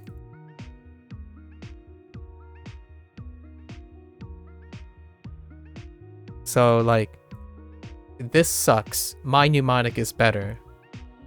Child. And you can get really, really old. And what I mean by child, I don't mean literally young, literally old. I'm talking about mindset. So the easiest, the less friction way to solve any problem is your solution. Right? So what is the solution to learning Japanese? Learn it like the thing you already find easy to comprehend, your native language. So how did you acquire your native language? And that is where my biggest gripe I have right now. When someone says you learn like a child, and then they say it's immersion, that is absolutely 100% false. It involves immersion though. It most definitely involves immersion, like the things that people describe, watching television, being around people who always speak, but you still go to school. As far as I remember, the vast majority, I would say 95% to 99% of people went through school as well. So saying that you reject everything about school, formal education, due diligence, and saying that those were not the reason, like they did not contribute to you learning a language, especially your native language, especially when you're young, is like pretending that you never went to school. It's all of the above. So how do you get that feeling? How do you do that? Well, as an adult, I use what I learned in formal education as well as what I use from immersion methods that people are presenting, because I do both of them. when I was younger, my English was at home. Sort of. Actually, to be fair with you, I didn't use English at home. Like, that's not even a thing. Most of the time, it's a mixed language. But even then, immersion. I played video games when I was learning English, so I can play video games in Japanese when I'm learning Japanese. But I also use SRS. I also use discipline, due diligence. I also learned all the methods of learning complex scientific topics in English. How did I go about doing that?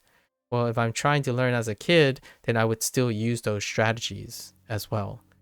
Now, what sets this apart is that if you already sucked, quote unquote, if you already hate learning your native language, and you're saying I should learn as a kid, then and you're saying I should learn as a kid by doing none of the things you've done before, like doing half of the things that you typically do as a kid, then you're lying to yourself. That's a cognitive dissonance. You went to school. If you want to learn as a kid, you learn to immerse and go to school, because that's what it is. So when you move to Japan and you want to learn your target language, you enroll in a class and you live in Japan. That is the most realistic way, and it reconciles the cognitive dissonance of learning like an adult and learning like a kid. As an adult, you get to leverage all of that, and as a kid, you leverage both the obligations you had, going to school and using it in your everyday life. If you move to Japan and you want the quote-unquote, the summation of everything is you roll into class, you have to get grades, and if you get an F, you're sucking. Those are the things that are also required to obligate oneself if you want to learn as a kid again. As an adult, you don't have to go to class anymore. You have, presumably, promisingly, you have the discipline, right? So then that's why it's so attractive, in my opinion, of immersion techniques. It dispenses with the need of discipline and due diligence, because you no longer need formal education. So in fact, every time someone tells me that all Japanese all the time works, is because they are not actually acting like they were a kid. They are actually acting like they're a kid while having the experience of an adult, because it takes discipline and due diligence that you've learned as a kid and now as an adult to make yourself consistent to a lifestyle that is not part of your lifestyle yet. And anyone who thinks, in my opinion, otherwise tend to do the thing that they typically do. They would say, oh yeah, this really works, but I really hate it. It's like so grindy. Like sometimes I just don't want to do it anymore. It kind of feels like schoolwork now. Like, yeah, because immature state of mind, in my opinion. And that's not a good or a bad thing. It's a thing that you may want to take into consideration if it is bad or good for you. So one of the things that I enjoy about SRS is I don't have to do the work. Like one of the good convenient things that shock me a lot of times in SRS is you don't have to plan your lessons. You don't have to plan your lessons. You don't have to keep track of what doesn't work really well, or they're trying to, right? And you don't have to keep track of your vocabulary, like all this stuff that's being tracked. You literally did it in classroom. But now these tools are great because it targets people who didn't learn that in school, or they didn't want to learn that in school. So whenever you're telling yourself something like, oh, I don't understand why I'm having so much fun doing this and it works, largely because you're leveraging your own discipline, right? You're hoping you leverage your own discipline. So when you're willy-nilly watching anime and stuff, are you thinking like a kid, or are you thinking like a kid with adult experiences? Because there is a big difference in results. A kid, an adult who still believes that thinking like a kid and interacting immersively like a kid is a way to gain the most efficient way to learn something reliably, is doing something that they, with a lack of a better word, unnatural way of acquiring new information because they're no longer a kid. Or you're talking about an adult who wants to take the benefits of being unhinged while having the discipline of an adult, right? Later in life, you find products that are more attractive when you don't have to do the adulting, because as a kid, you decided to reject those things. Formal education taught me some things. It's not the context of the classes. It taught me the most rigorous thing that an adult gets to leverage. You know what you want, or presumably, you know what you want, you know what you have to do, and you know you can do things even if you don't want to do them. And one of them is putting in the time to do these things. The easiest way is you're already doing them. That's what a kid does. So when you're going to ask yourself, I gotta learn a language, what do I have to do? And the first thing you think about is you have to make time to study a language. Thinking like a kid, in my opinion, is gonna make it very, very likely that you're going to fail in doing that. When you think about a kid, when you think about yourself, who scheduled things for you? Who obligated things? What obligated things? Who and what obligated things told you where to be, what to do, despite you not wanting to do it? School, your parents, the other adult things in your life.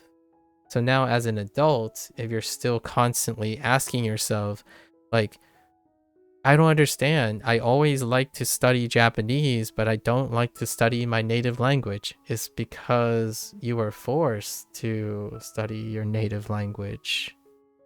And in Japanese, the target language, you're only choosing when it's available to you. And what happens then is your results and your efficacy varies based on what you choose to do as an adult, not a kid. If a kid was given free reign in learning their native language, they would still be doom scrolling on TikTok and not learning even their native language. Actually, they would probably have a speech deficiency and a language deficiency, for that matter, because there's no structure in the kid's life. When you grow older, you can take the structure with you. You can change the structure. You can like warp the structure, and that's what I did. Sorry, it went a lot longer than I thought, but every 50 days or so, actually every month or so, I try to reflect, even if I'm not doing it for stream, right? I told myself that I will summarize most of these things by day 200. We'll do the 200-day review of this and talk about some of the stuff again. But that doesn't stop me from doing the adult things, which is every 30 days or so, I reflect on some of the things. And there's a milestone coming up that I needed to address, which is the burned thing. WaniKani wants people to structure their thing in a certain way. I thought it was cool. It's very useful. And I can see how it would work. However, I'm going to go ahead and modify that to adjust to how I'm interacting with WaniKani now. Like, the way I interact with WaniKani is by far not representative. Probably, if I had to take a gamble, like, I'm willing to put money where my mouth is here. I'm willing to bet that if someone comes up to me and they said that's exactly how I interact with WaniKani, just like you, I want them to describe what they're doing in like after 100 days of doing it. And if they are able to replicate exactly all the thoughts that I have throughout the day, then I agree with you. I don't want people to think that this is how you be successful in WaniKani. I want people to keep an idea that you should be able to do all of this yourself, at least in my opinion. So if you're someone who's sitting there like 30s, your 40s, your 50s, not being pressured to have to learn them in school, like nothing is pushing you to learn them.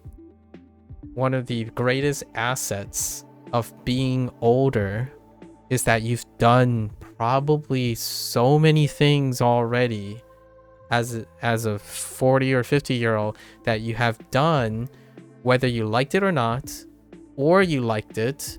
Like, you've done so many of those things. What made you keep doing those things?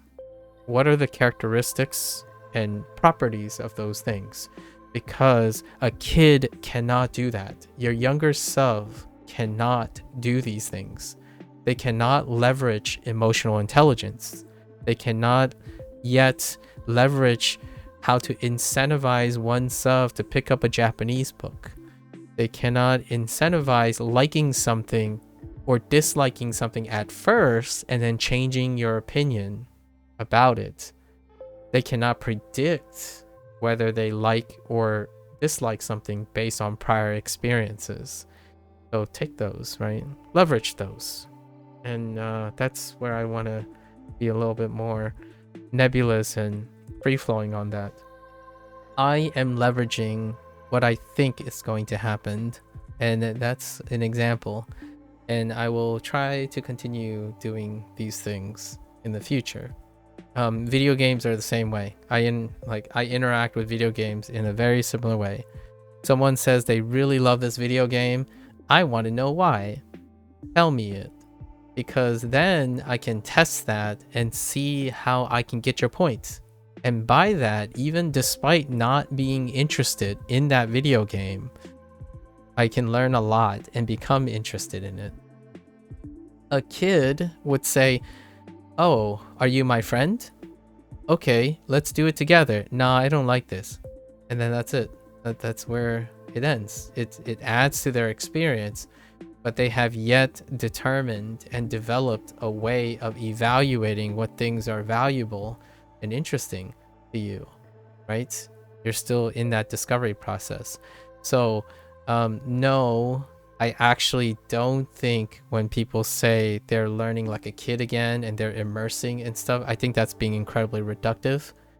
Largely, you've already defeated your own logic by appealing and going to someone and being convinced that immersion works for you.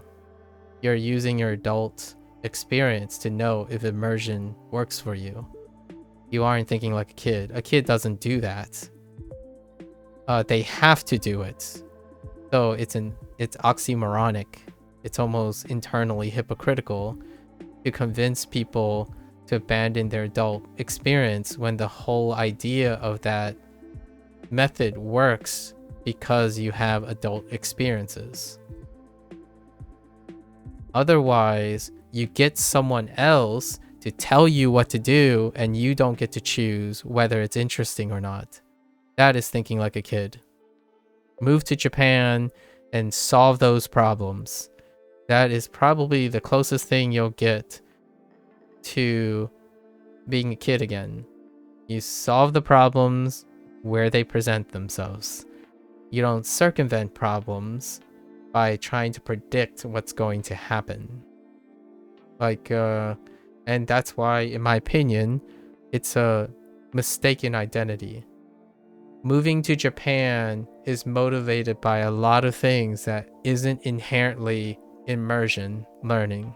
It's not immersion learning. It's obligation, in my opinion. It's far more shifted into obligation. That is one of the core essential underlying things that an adult doesn't have to do anymore. They don't have to obligate themselves. Immersion can fail because an adult can be passive about it. Immersion can fail because you think you're doing more work when in fact you're doing less work. A kid has to do the work. There's no choice. So I wanted to reconcile that WaniKani can fail dramatically because their target audience are adults. Immersion, Japanese all the time, can still fail, but what they're trying to do is to make it so that it is not a choice, right? How does all Japanese all the time work? You have no choice. All Japanese all the time. So you're not choosing to do multiple things. It's not teaching you how to juggle multiple things, doing multiple things. So when you're talking to an adult, my first thought is, dang, wouldn't it suck if you had to do all Japanese all the time and you live in an English-speaking country? That must suck. Is it manageable? Good luck. Good luck with convincing yourself that you still have a life, your family speaks English, balancing all of that while pretending like you can do Japanese all the time. Like, to me, I think that is delusional levels of cognitive dissonance.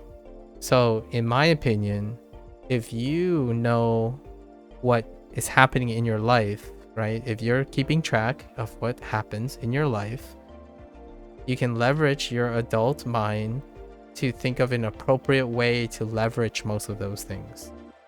Like, so what is closer to Japanese all the time realistically? All Japanese all the time.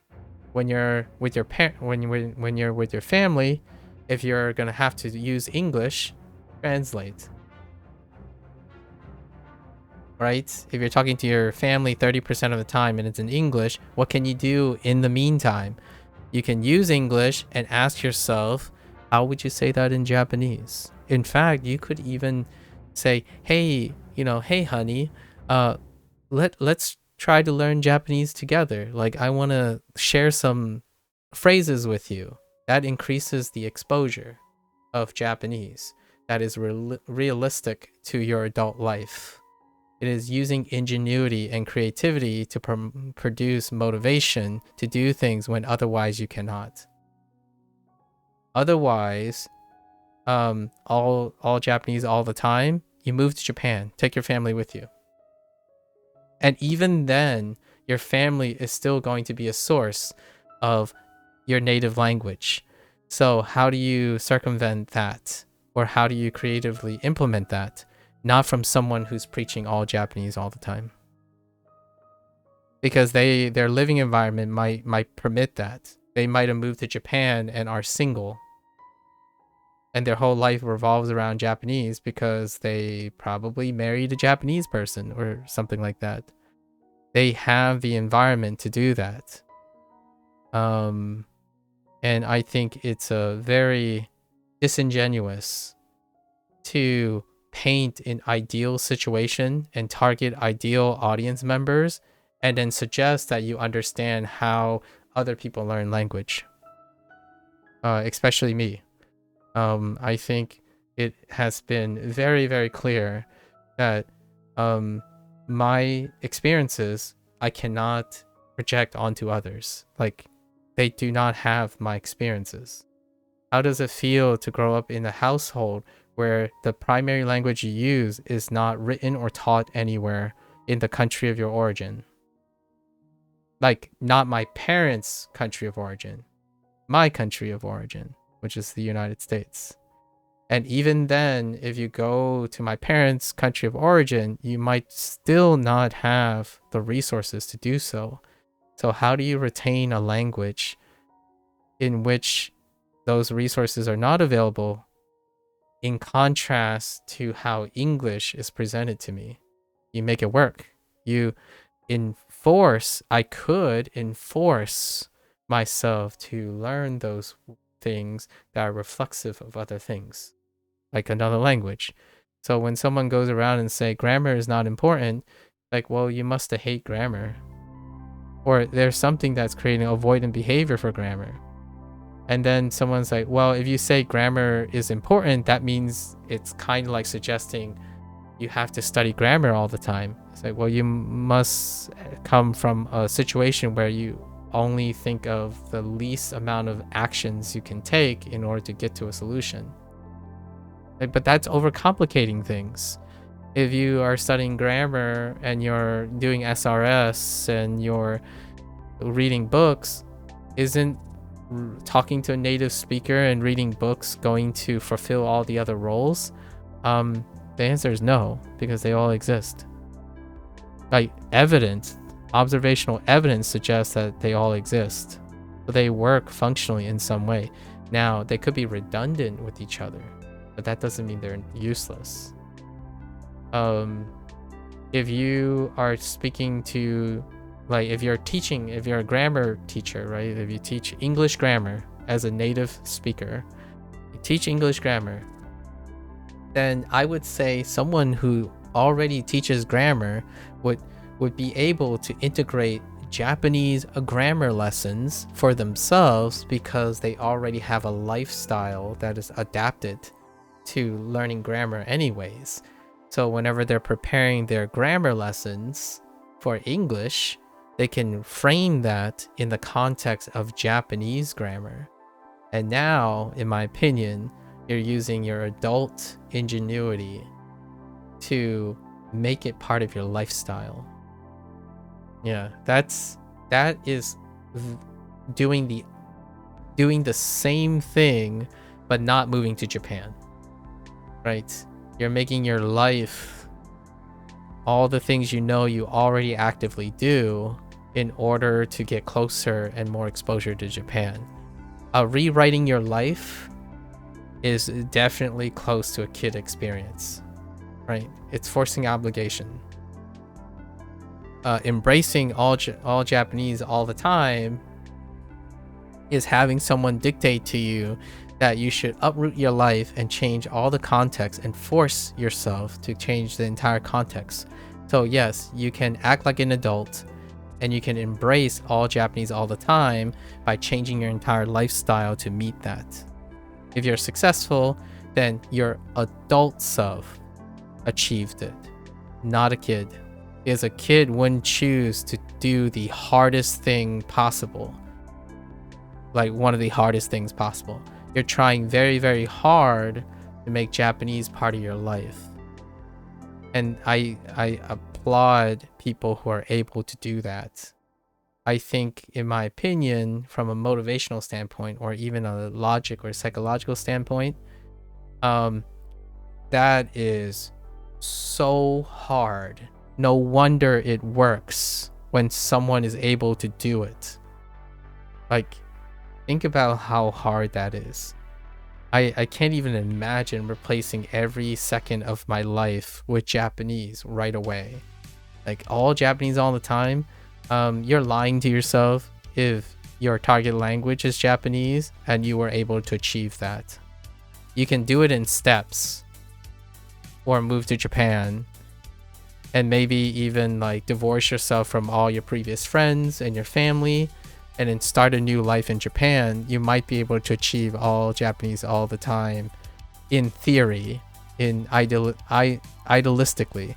But instead, I would argue, even with all of that, you'll still be doing some translating in your head. So, all or none strategies, oof. I admire people who have that dedication and diligence. That is commitment. That is something that I can't achieve myself. And I relatively think I'm fairly disciplined. I'm quite disciplined, I would say. I think that's what PhD stands for a lot of times. Having the discipline to commit to something obligatorily, whether you like it or not, and all the ups and downs, but selling immersion learning as a primary product to a target audience, targeting an audience that are not mature enough to be adults yet. That's not a bad or a good thing. Staying youthful means that you can embrace things with full commitment. There's no like baggage of adult interference, right?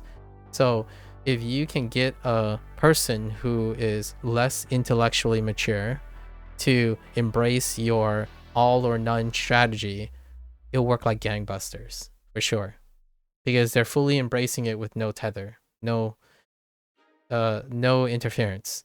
And then if you're able to also recruit adults who are successful, those adults, they are the most adults I probably would encounter, because somehow they uprooted their entire life to embracing a cult-like approach, as opposed to adjusting their lifestyle to slowly accommodate something. And it takes time. I think the accommodation is what creates fluency. Fluency is when it becomes part of your life, not, in my opinion, how many vocabulary words you know, how much, like, how many certificates you have. It's when it becomes quote unquote easy, right? You don't have to think about it to use your language. That in the adult mind, what promotes that feeling is when it becomes part of your life, right? You no longer think about having to say, you know, "ii desu ne," right? You don't have to think about it. It's part of your life. As a kid, it's going to be part of their life regardless if they want to or not. You're going to get that F in Japanese if you're forced to go to Japanese class. So since you're forced to do so, you're forced to problem solve and critically think about it. So one of the greatest obstacles facing an adult mind is when you choose to do something, do you have the experience, the problem solving, critical thinking skills to commit and be consistent? If you're looking for an excuse to blame a system, probably not. The answer is probably not. I would probably suggest integrating it into an obligation, like going to class, paying something. Paying something works really well for an adult. So like if you're looking at a program and it costs like $300, a one-time payment, $300, all Japanese all the time, that $300 can be an incredibly strong motivator to try to commit an adult brain to getting the most of your value. Paying is a great motivator. Other than that, you can do other things. Marry someone, or have a child or have a friend who really, really loves Japanese, and you say, I want to stay really, really good friends with this person. Let's learn Japanese together. There are quite a lot of sources to create discipline. I think if you hate something, and that's enough, that if you hate something or you don't have time to do something, and those are enough to convince you that it's not worth it, probably not the greatest decision-making tool. Maybe try to come up with strategies that can make it possible. I hate things until I like them as well.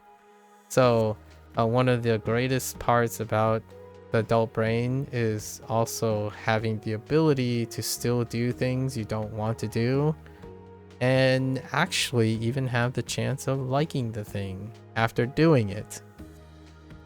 I think kids will quit before they even start. Well, they'll start and then they quit. Not long after. You like soccer for like the first 3 months, and then you realize it got old, then you move on to football. Yes, I said soccer and football in the same sentence. And that's kind of how language learning works. If you're vibing to French, and then you're vibing to Spanish, and then you're vibing to German, eventually you're going to have to make an adult decision to commit to one of them. And that involves all the experiences that you've had, not in the moment. Because if it's in the moment, then you'll keep doing the same thing. So if all the languages are boring, that is probably a great indicator that one is not synthesizing their experiences. They're not learning from their experiences. They are repeating their experiences. So if you're learning Japanese and you quit, and then you start again, and the same result happens in the same exact way, yeah, you're learning like a kid. That's no way around that, in my opinion. I would concede then you are truly learning like a kid. So if you're saying you hated English grammar, and then you finally got to Japanese grammar, and you say you hate Japanese grammar, then yeah, you're most definitely learning like a kid again. Because that's exactly what you did as a kid. If you're saying, oh, I just realized I kind of like Japanese grammar because it provides a structure, but I didn't feel the same when I was learning English when I was younger. Adult brain. That's what makes the experience different. You are no longer that child. If you keep surprising yourself like that, maybe there's a little bit of adult brain, maybe a lack of self-awareness there. But I always love the story when someone had trouble with college, right? And then after 6 or so years, they went back to college. And they're like, it's so different. Like, I absolutely love it. Like, I feel so great of what I learned. Adult brain. Not kid brain. Kid brain relies on their instincts, their intuitions, largely. There's a very, very small room for emergent experiences. They usually have the same thing occur over and over again. So if you failed the first time, you're likely to fail the second time, then the third, then the fourth. There is some element of intuitively learning from multiple failures, and that can still work. That's why we grow up and be successful at some time. You can bash your head against the wall and pretend like you never leverage your adult brain. You can choose never to change things. You can keep doing the same thing again and again and again. And adults do that. I do a lot of things that I do the same again and again and again. I brush my teeth the same way again and again and again. I go to sleep relatively the same again and again and again. The stuff that works, right? So the results are reproducible. And at the same time, I'm trying to improve it little by little, because the nice thing about having previous experiences is you have them as a point of reference. So, excuse me for this long digression, but I wanted to set up my thoughts about where I think if someone were to come onto the stream and they're like, well, technically you didn't get that review correctly because you got it wrong the first time, or technically you repeated the same mistake 3 times and it looks like you're doing the same thing all 3 times. I'm trying to explain that probably. No, I didn't get it wrong 3 times in a row the same way. I tried to think about it in a different way and I still got it wrong. So now I'm gonna try again and think of a different way.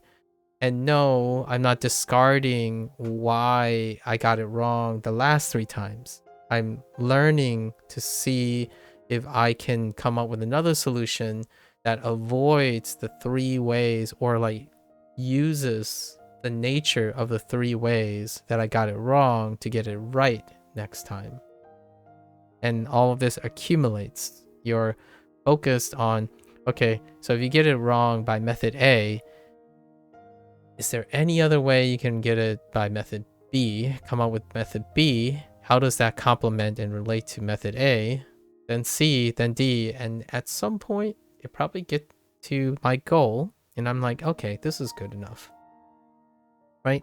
And if all else fails, I rely on the thing that I do as a kid.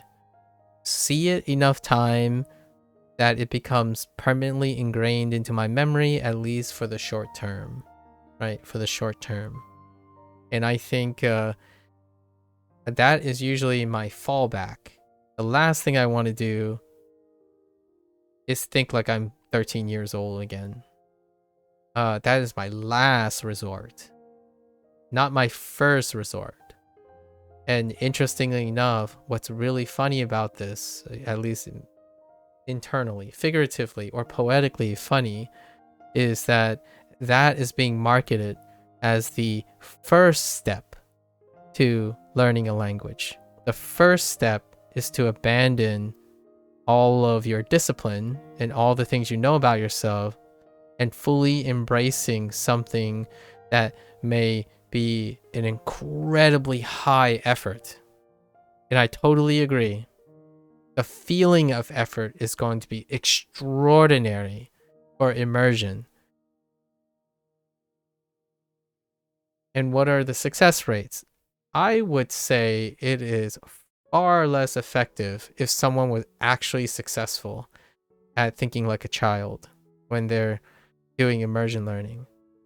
I think they are far more successful, but people don't report it as a success, is when they are able to leverage their adult discipline to follow through. So when you follow through with like AJAC, like all Japanese all the time, then you did it. That's easily one of the hardest things I've ever seen someone do. I don't do that, so I can't even tell you if I can. Like, what I mean is, I don't learn language because I abandon all my existing languages. I learn language in the context of all my existing languages. And then that target language eventually becomes context for my existing languages. I like talking about English grammar again, or have a reason to talk about English grammar because I'm studying Japanese grammar. And vice versa. I don't live in Japan, so I do things that I naturally do all the time. I watch English content, so I think about Japanese. I watch Japanese content, so I think about English. Occasionally, if I'm lazy, I just think of it in one language. Yeah, it happens. It definitely happens. I'm working harder to do these things. And that, to me, is what leads to fluency. Not some life hack that tries to make everything super easy. I don't think most people who sell life hacks even say it's easy. They would suggest that it's a way to get there, but they don't often talk about the perception of ease or hard. They just provide guarantees. And I agree with you. If you can convince someone to uproot their entire life and abandon their native language,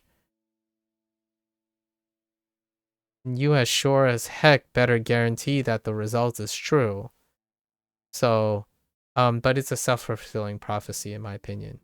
Because when you use the person's product like that, they're going to say, oh, you failed because you didn't do it correctly.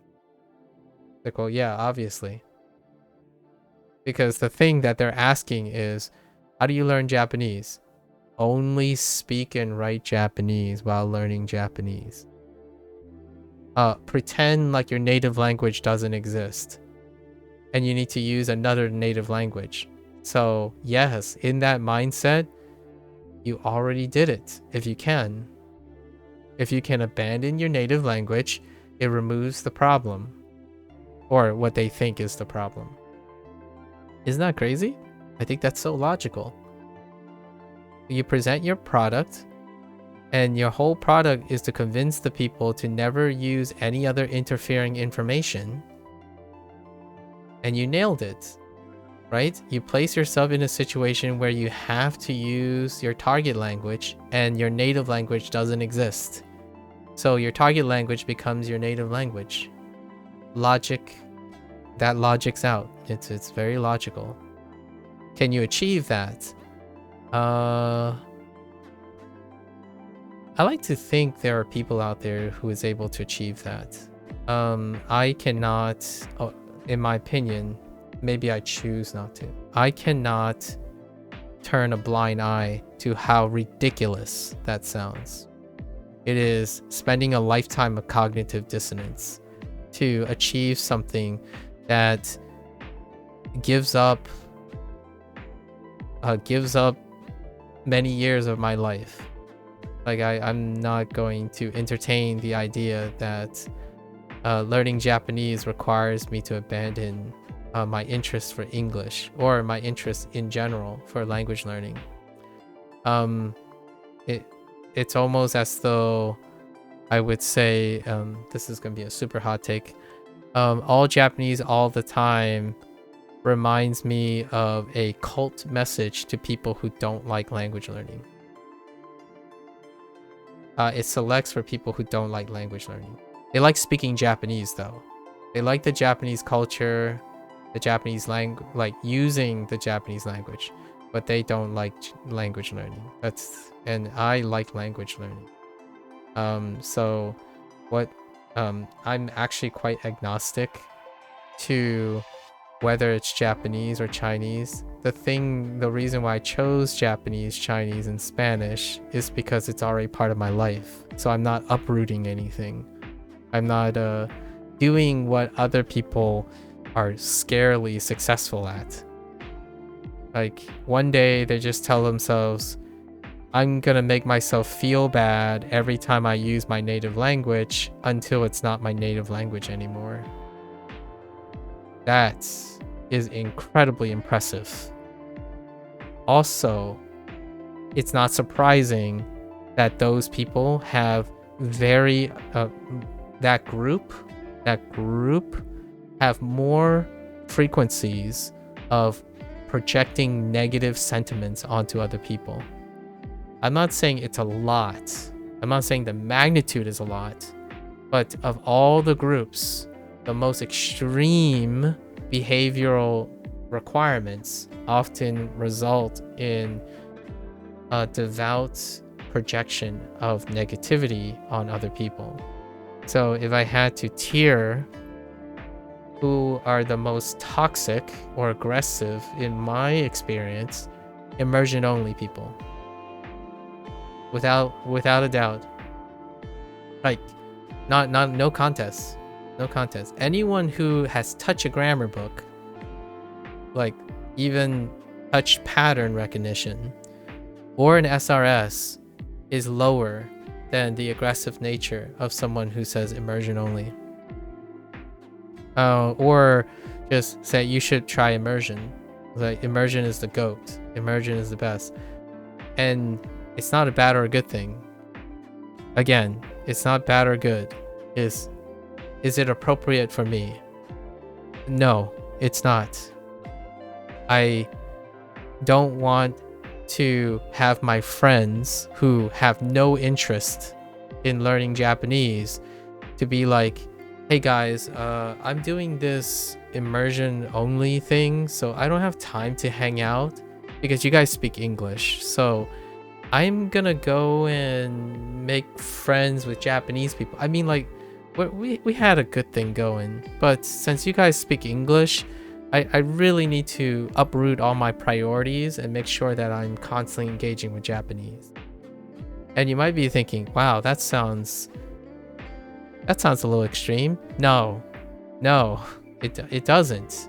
Because kids, younger people, stop liking watching native content, and I'm not talking about native Japanese content. They stop watching native content in their native language. They ostracize other people who they used to be friends with because their priorities have been uprooted. The ideal case is to target someone who doesn't have friends in their native language already, and then you keep promoting opportunities for them to create behavior that makes all of the stuff that they currently do unattractive.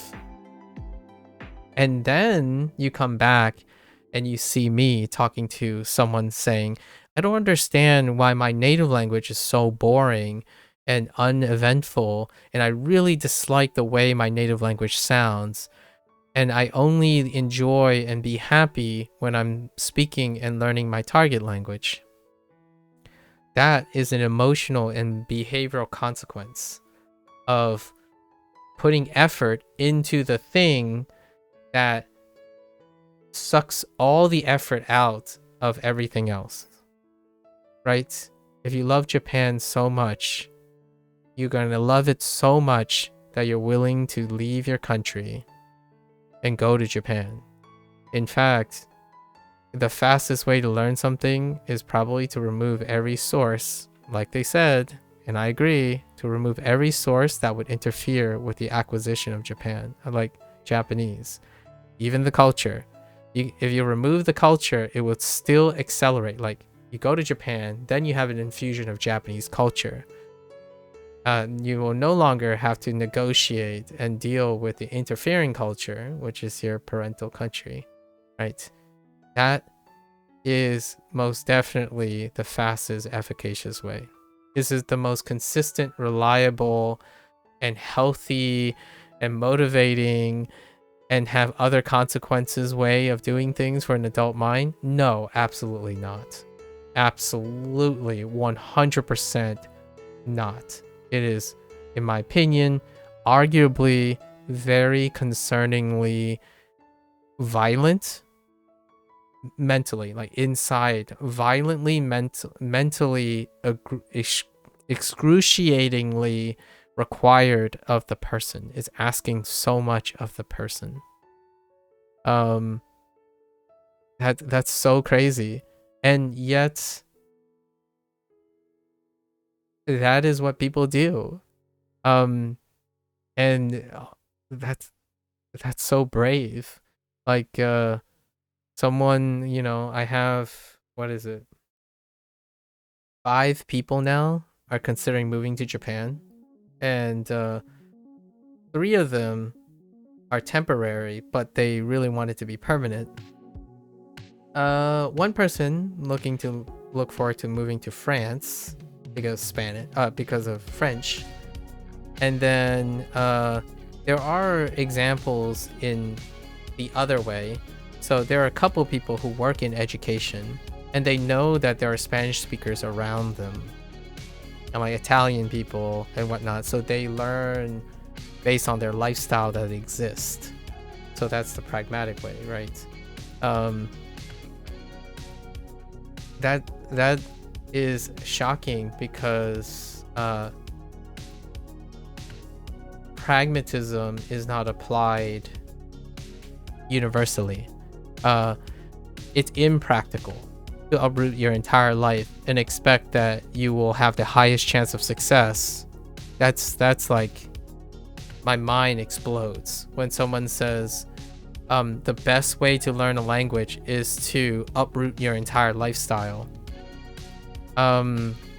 Maybe the most efficient way, I agree with you, and some people say that the most efficient way to learn Japanese is to uproot your entire life and make it all about Japanese. I agree with that. Is it the best way? If you're a 13-year-old and your parents are paying for everything and you have no other obligations or tether, and your parents happen to be Japanese, and I mean, you might as well already be living in Japanese. Yes, it is probably the most pragmatic way, but it is the most ill-advised, so illogical way of learning a language. If you think uprooting everything about your current life is the best way to keep you consistent in learning a language. Like, so basically make your life inconsistent as possible in order to be the most efficient way of learning a language. Like, can you even do the first thing for like a month? Can you even do it for 2 months before you tear your entire current lifestyle apart to meet something? Like, I understand when someone says, try to do all Japanese all the time, 1 hour a day. And that 1 hour a day is your free time that you're not obligated to use your other language. So during that 1 hour, be the most open-minded possible. Be the most active possible in that 1 hour. What is that 1 hour? Do it then. And then the rest of the day, you know, the rest of like the 15 hours you have to do, maintain your lifestyle. If your lifestyle falls apart, it doesn't matter how long you do like 1 hour a day or something. Your needs are going to come before that. Unless you identify as a need for Japanese, then we're talking about a different story. If your need is tied to something you choose to do, that's a different behavioral problem or behavioral thing that you might have to contend with. But advertising, man, it has been a huge concern lately, or for myself, after interacting with a lot of people. It's they say things that feel like they're so emotionally detached from what's happening, like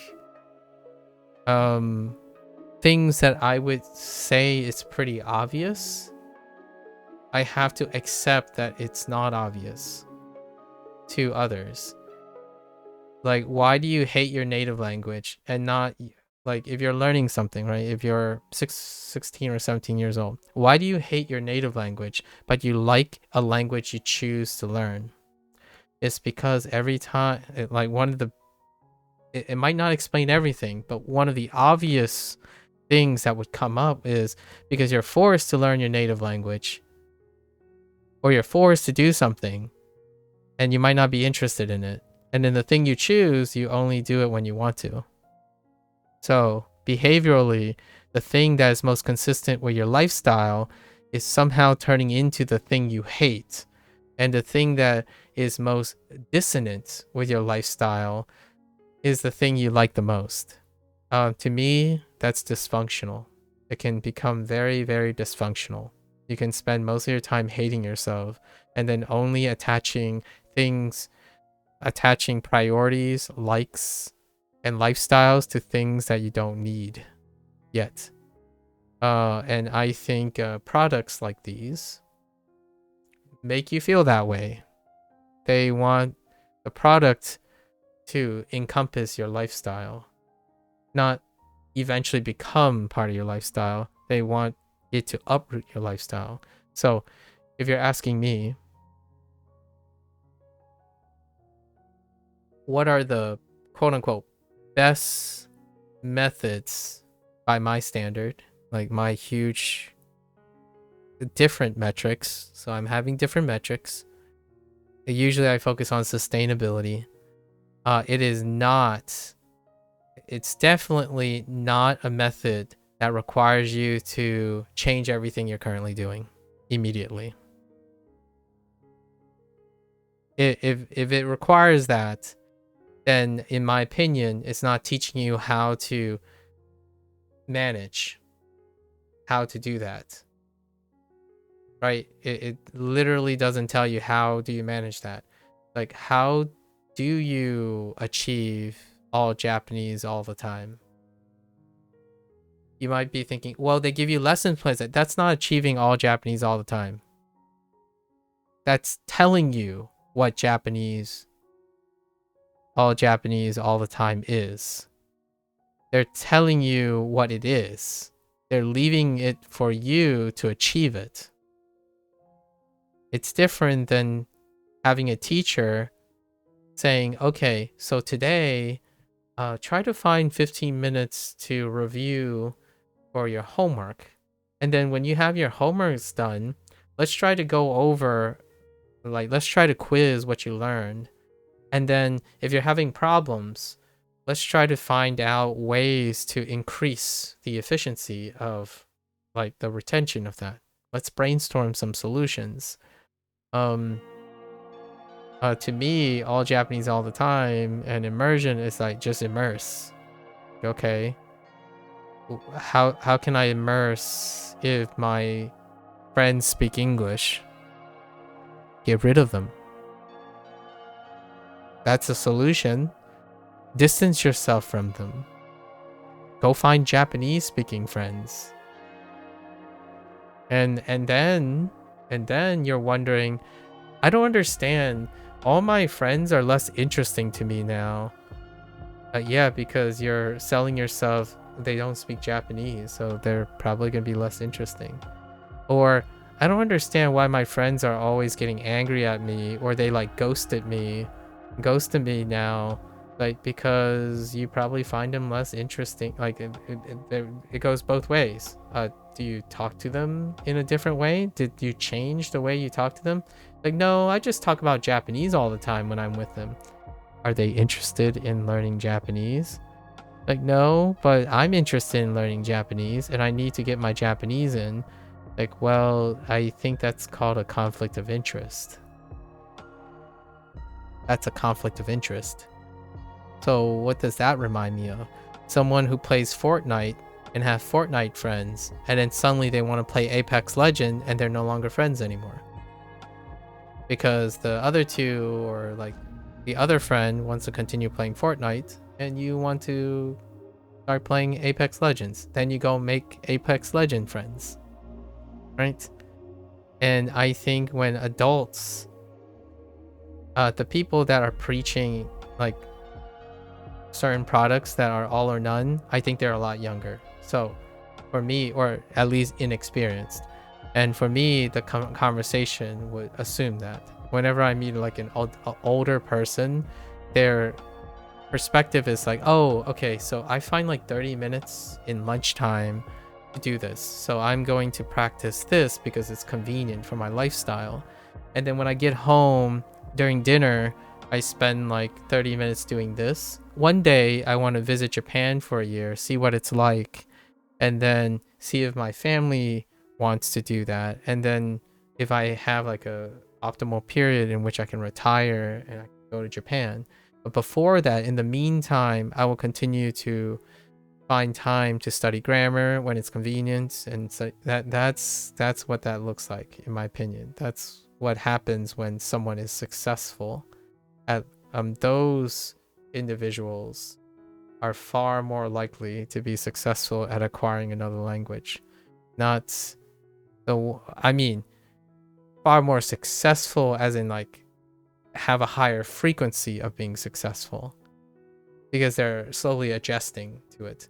Those who are successful in uprooting their entire life, their efficiency is no contest. Their efficiency is going to be off the roof. Like there's no contest. You can't do anything if you don't know how to communicate with another person. So you have to learn to communicate. I just find it really odd that you could lie to yourself, and I truly mean lie to yourself. I truly believe that if you think you can be self-delusional enough to think that you never translate in your head, and you can do that from day one because someone told you you can convince yourself that you're only using Japanese all the time, then that leads to a different type of behavior. And one of my behaviors that I've encountered is this idea that they never do something and they always do something. 4 different instances in my experience. Someone said that they only input for 3 years, right? Only input for 3 years before they visited Japan, and then they went to Japan and never used their native language. I've met 3 instances with 3 different people who claim that's what they did. To me, that's great that it worked for them. Like, my first thought is, awesome. I'm glad you are satisfied. You think that. And then they told me I should do that too because it would work for me. And I'm like, and my first like most rational thought is, I don't think it'll work for me because I don't believe you. I believe you are lying and you are delusional to yourself that you were able to input the whole time and being able to prescribe to the immersion approach without ever once doing something that you said you are not. At some point, you had to use your native language in some context. You can tell yourself you relatively have done it. That's perfectly fine. Like for 3 years, you only input Japanese. So what were you doing? Were you inputting Japanese the whole time, or did you spoke English, or like did you do other things? Did you eat in Japanese too? Did you input eating in Japanese, or like all the other time? What happened all the other times? You telling me that having a thought about Japanese is not an output? It's an output. Like when you're like yesterday, oh yeah, yesterday I think I learned, onegaishimasu. That's an output. A thought is an output. So, but these 3 instances, they were able to say it so confidently, like it's true. And my first thought was, I would probably be more likely to talk and accept someone who isn't trying to convince me of my own realities. Like it's very tough to connect with someone when they fundamentally have problems believing what you're saying already, right? And that's happened. Did you not? The whole input only thing, I don't believe that is possible. I think they're trying to say that when they're going to do input, they're avoiding outputting. That's fair. That would be a very reasonable way to say it. Like when you're studying or you're reading, you're focused on input predominantly. Any other time outside of that, if you're suddenly recalling something, that's an output. You're recalling it. It's outputting what you've read. So if you're not counting the rest of your life, then tell me, because most of the time when I think about providing advice, it's usually in the context of someone's entire life, like what they're doing currently, right? So when someone says, I don't understand why I hate English, but I love Japanese, like what are you doing when you're hating English? And what are you doing when you're learning Japanese, right? Does it happen to be that whenever you're learning Japanese, you're also playing a video game? Does it happen to be when you're doing bills and things you don't like, you happen to be learning your native language, or you're doing your native language? Because that is context. That is context for the learning experience. So providing advice on language learning, especially a life skill, I would say remotely has quite a bit of a like association with your lifestyle.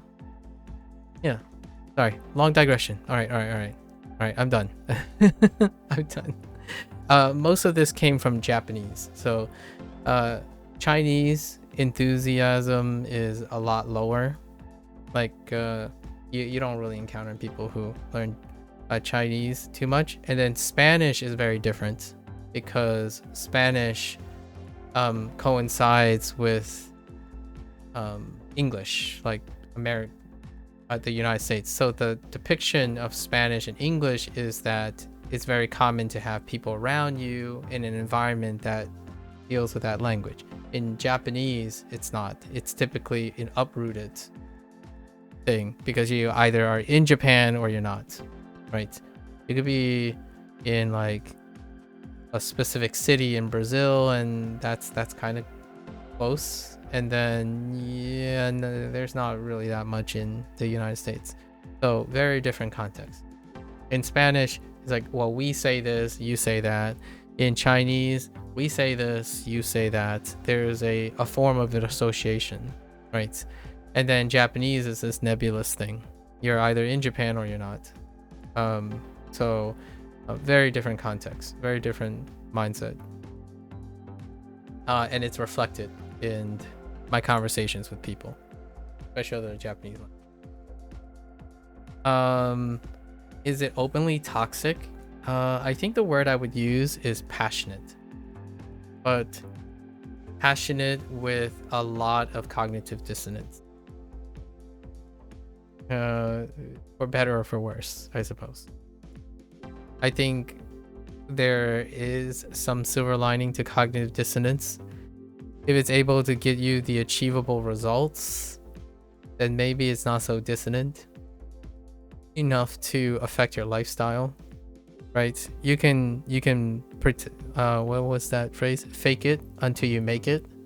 That is a very great way to demonstrate cognitive dissonance in a functional way. Like, if you don't believe in yourself, you can choose to convince yourself it's true, and by coincidence or by sheer force, or it boosts it enough to be sufficient to achieve your goal. So if someone tells you you're slow and you're saying, no, I'm fast, and you can say that enough to promote gaining speed, or however you want to go about it, then it can be functional that way. I'm not sure how consistent that line of thinking works for a healthy lifestyle. I'm more of a lifestyle person. Crazy. This has been recent thoughts. Mania, if you will. All right, let's get to Monix. What time is it? 9:40. Okay, 9:40. Okay. So pool, animal, public, well, art, talent, and bar. And let's do our reads. Ichigo. Ichigo. E. Okami. I. Re. Sotsu. Yo. San. Shu. Ko. Ki. Kan. I. Nen. Setsu. O. Zai. Soku. Matsu. Zan. Eki.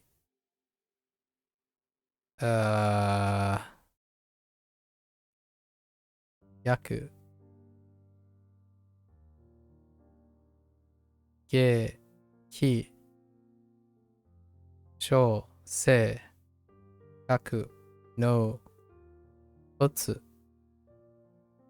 Ga. Un. Gan. I. Gan. Okay, and then we have two things today. Oh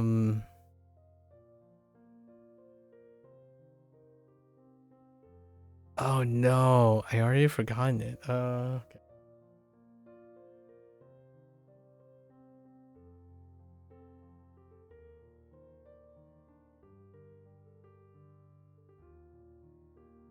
I don't remember it. Oh no. All right, let's go find it.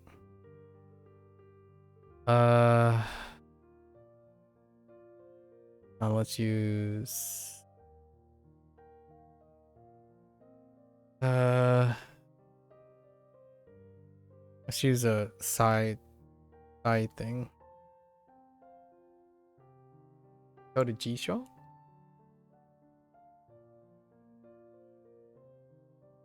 There we go. Okay. So we have Korobu, right? Korobu.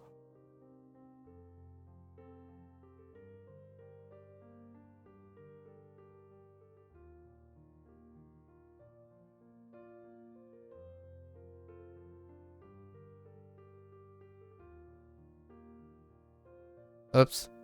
That's terrible. Korobu. Oh. What did I say I was gonna add to this? This is to fall over.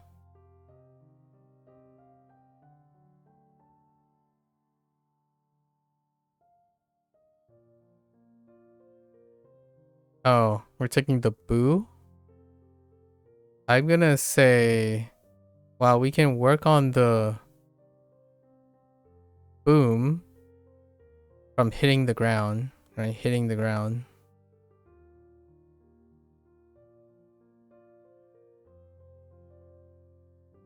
We can also do boo.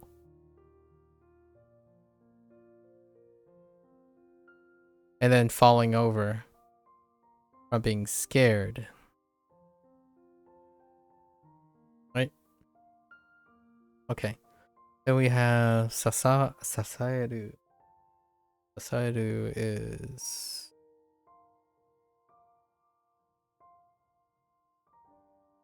That is not how that works. Oh no, wait, that is how that works. Right. Sasaeru.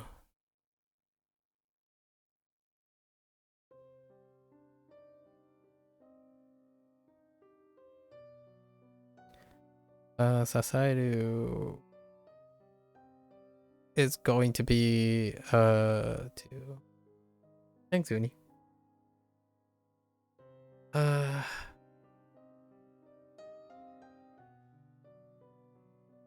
Okay. This is to support something, right? And I think we're going to change this up.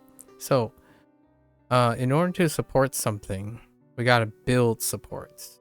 So we're building supports. Building support. Gotta take some saws.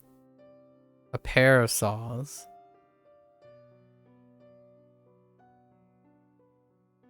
A pair of saws to collect branches, or in other words, wood, to build the support, right? To support something.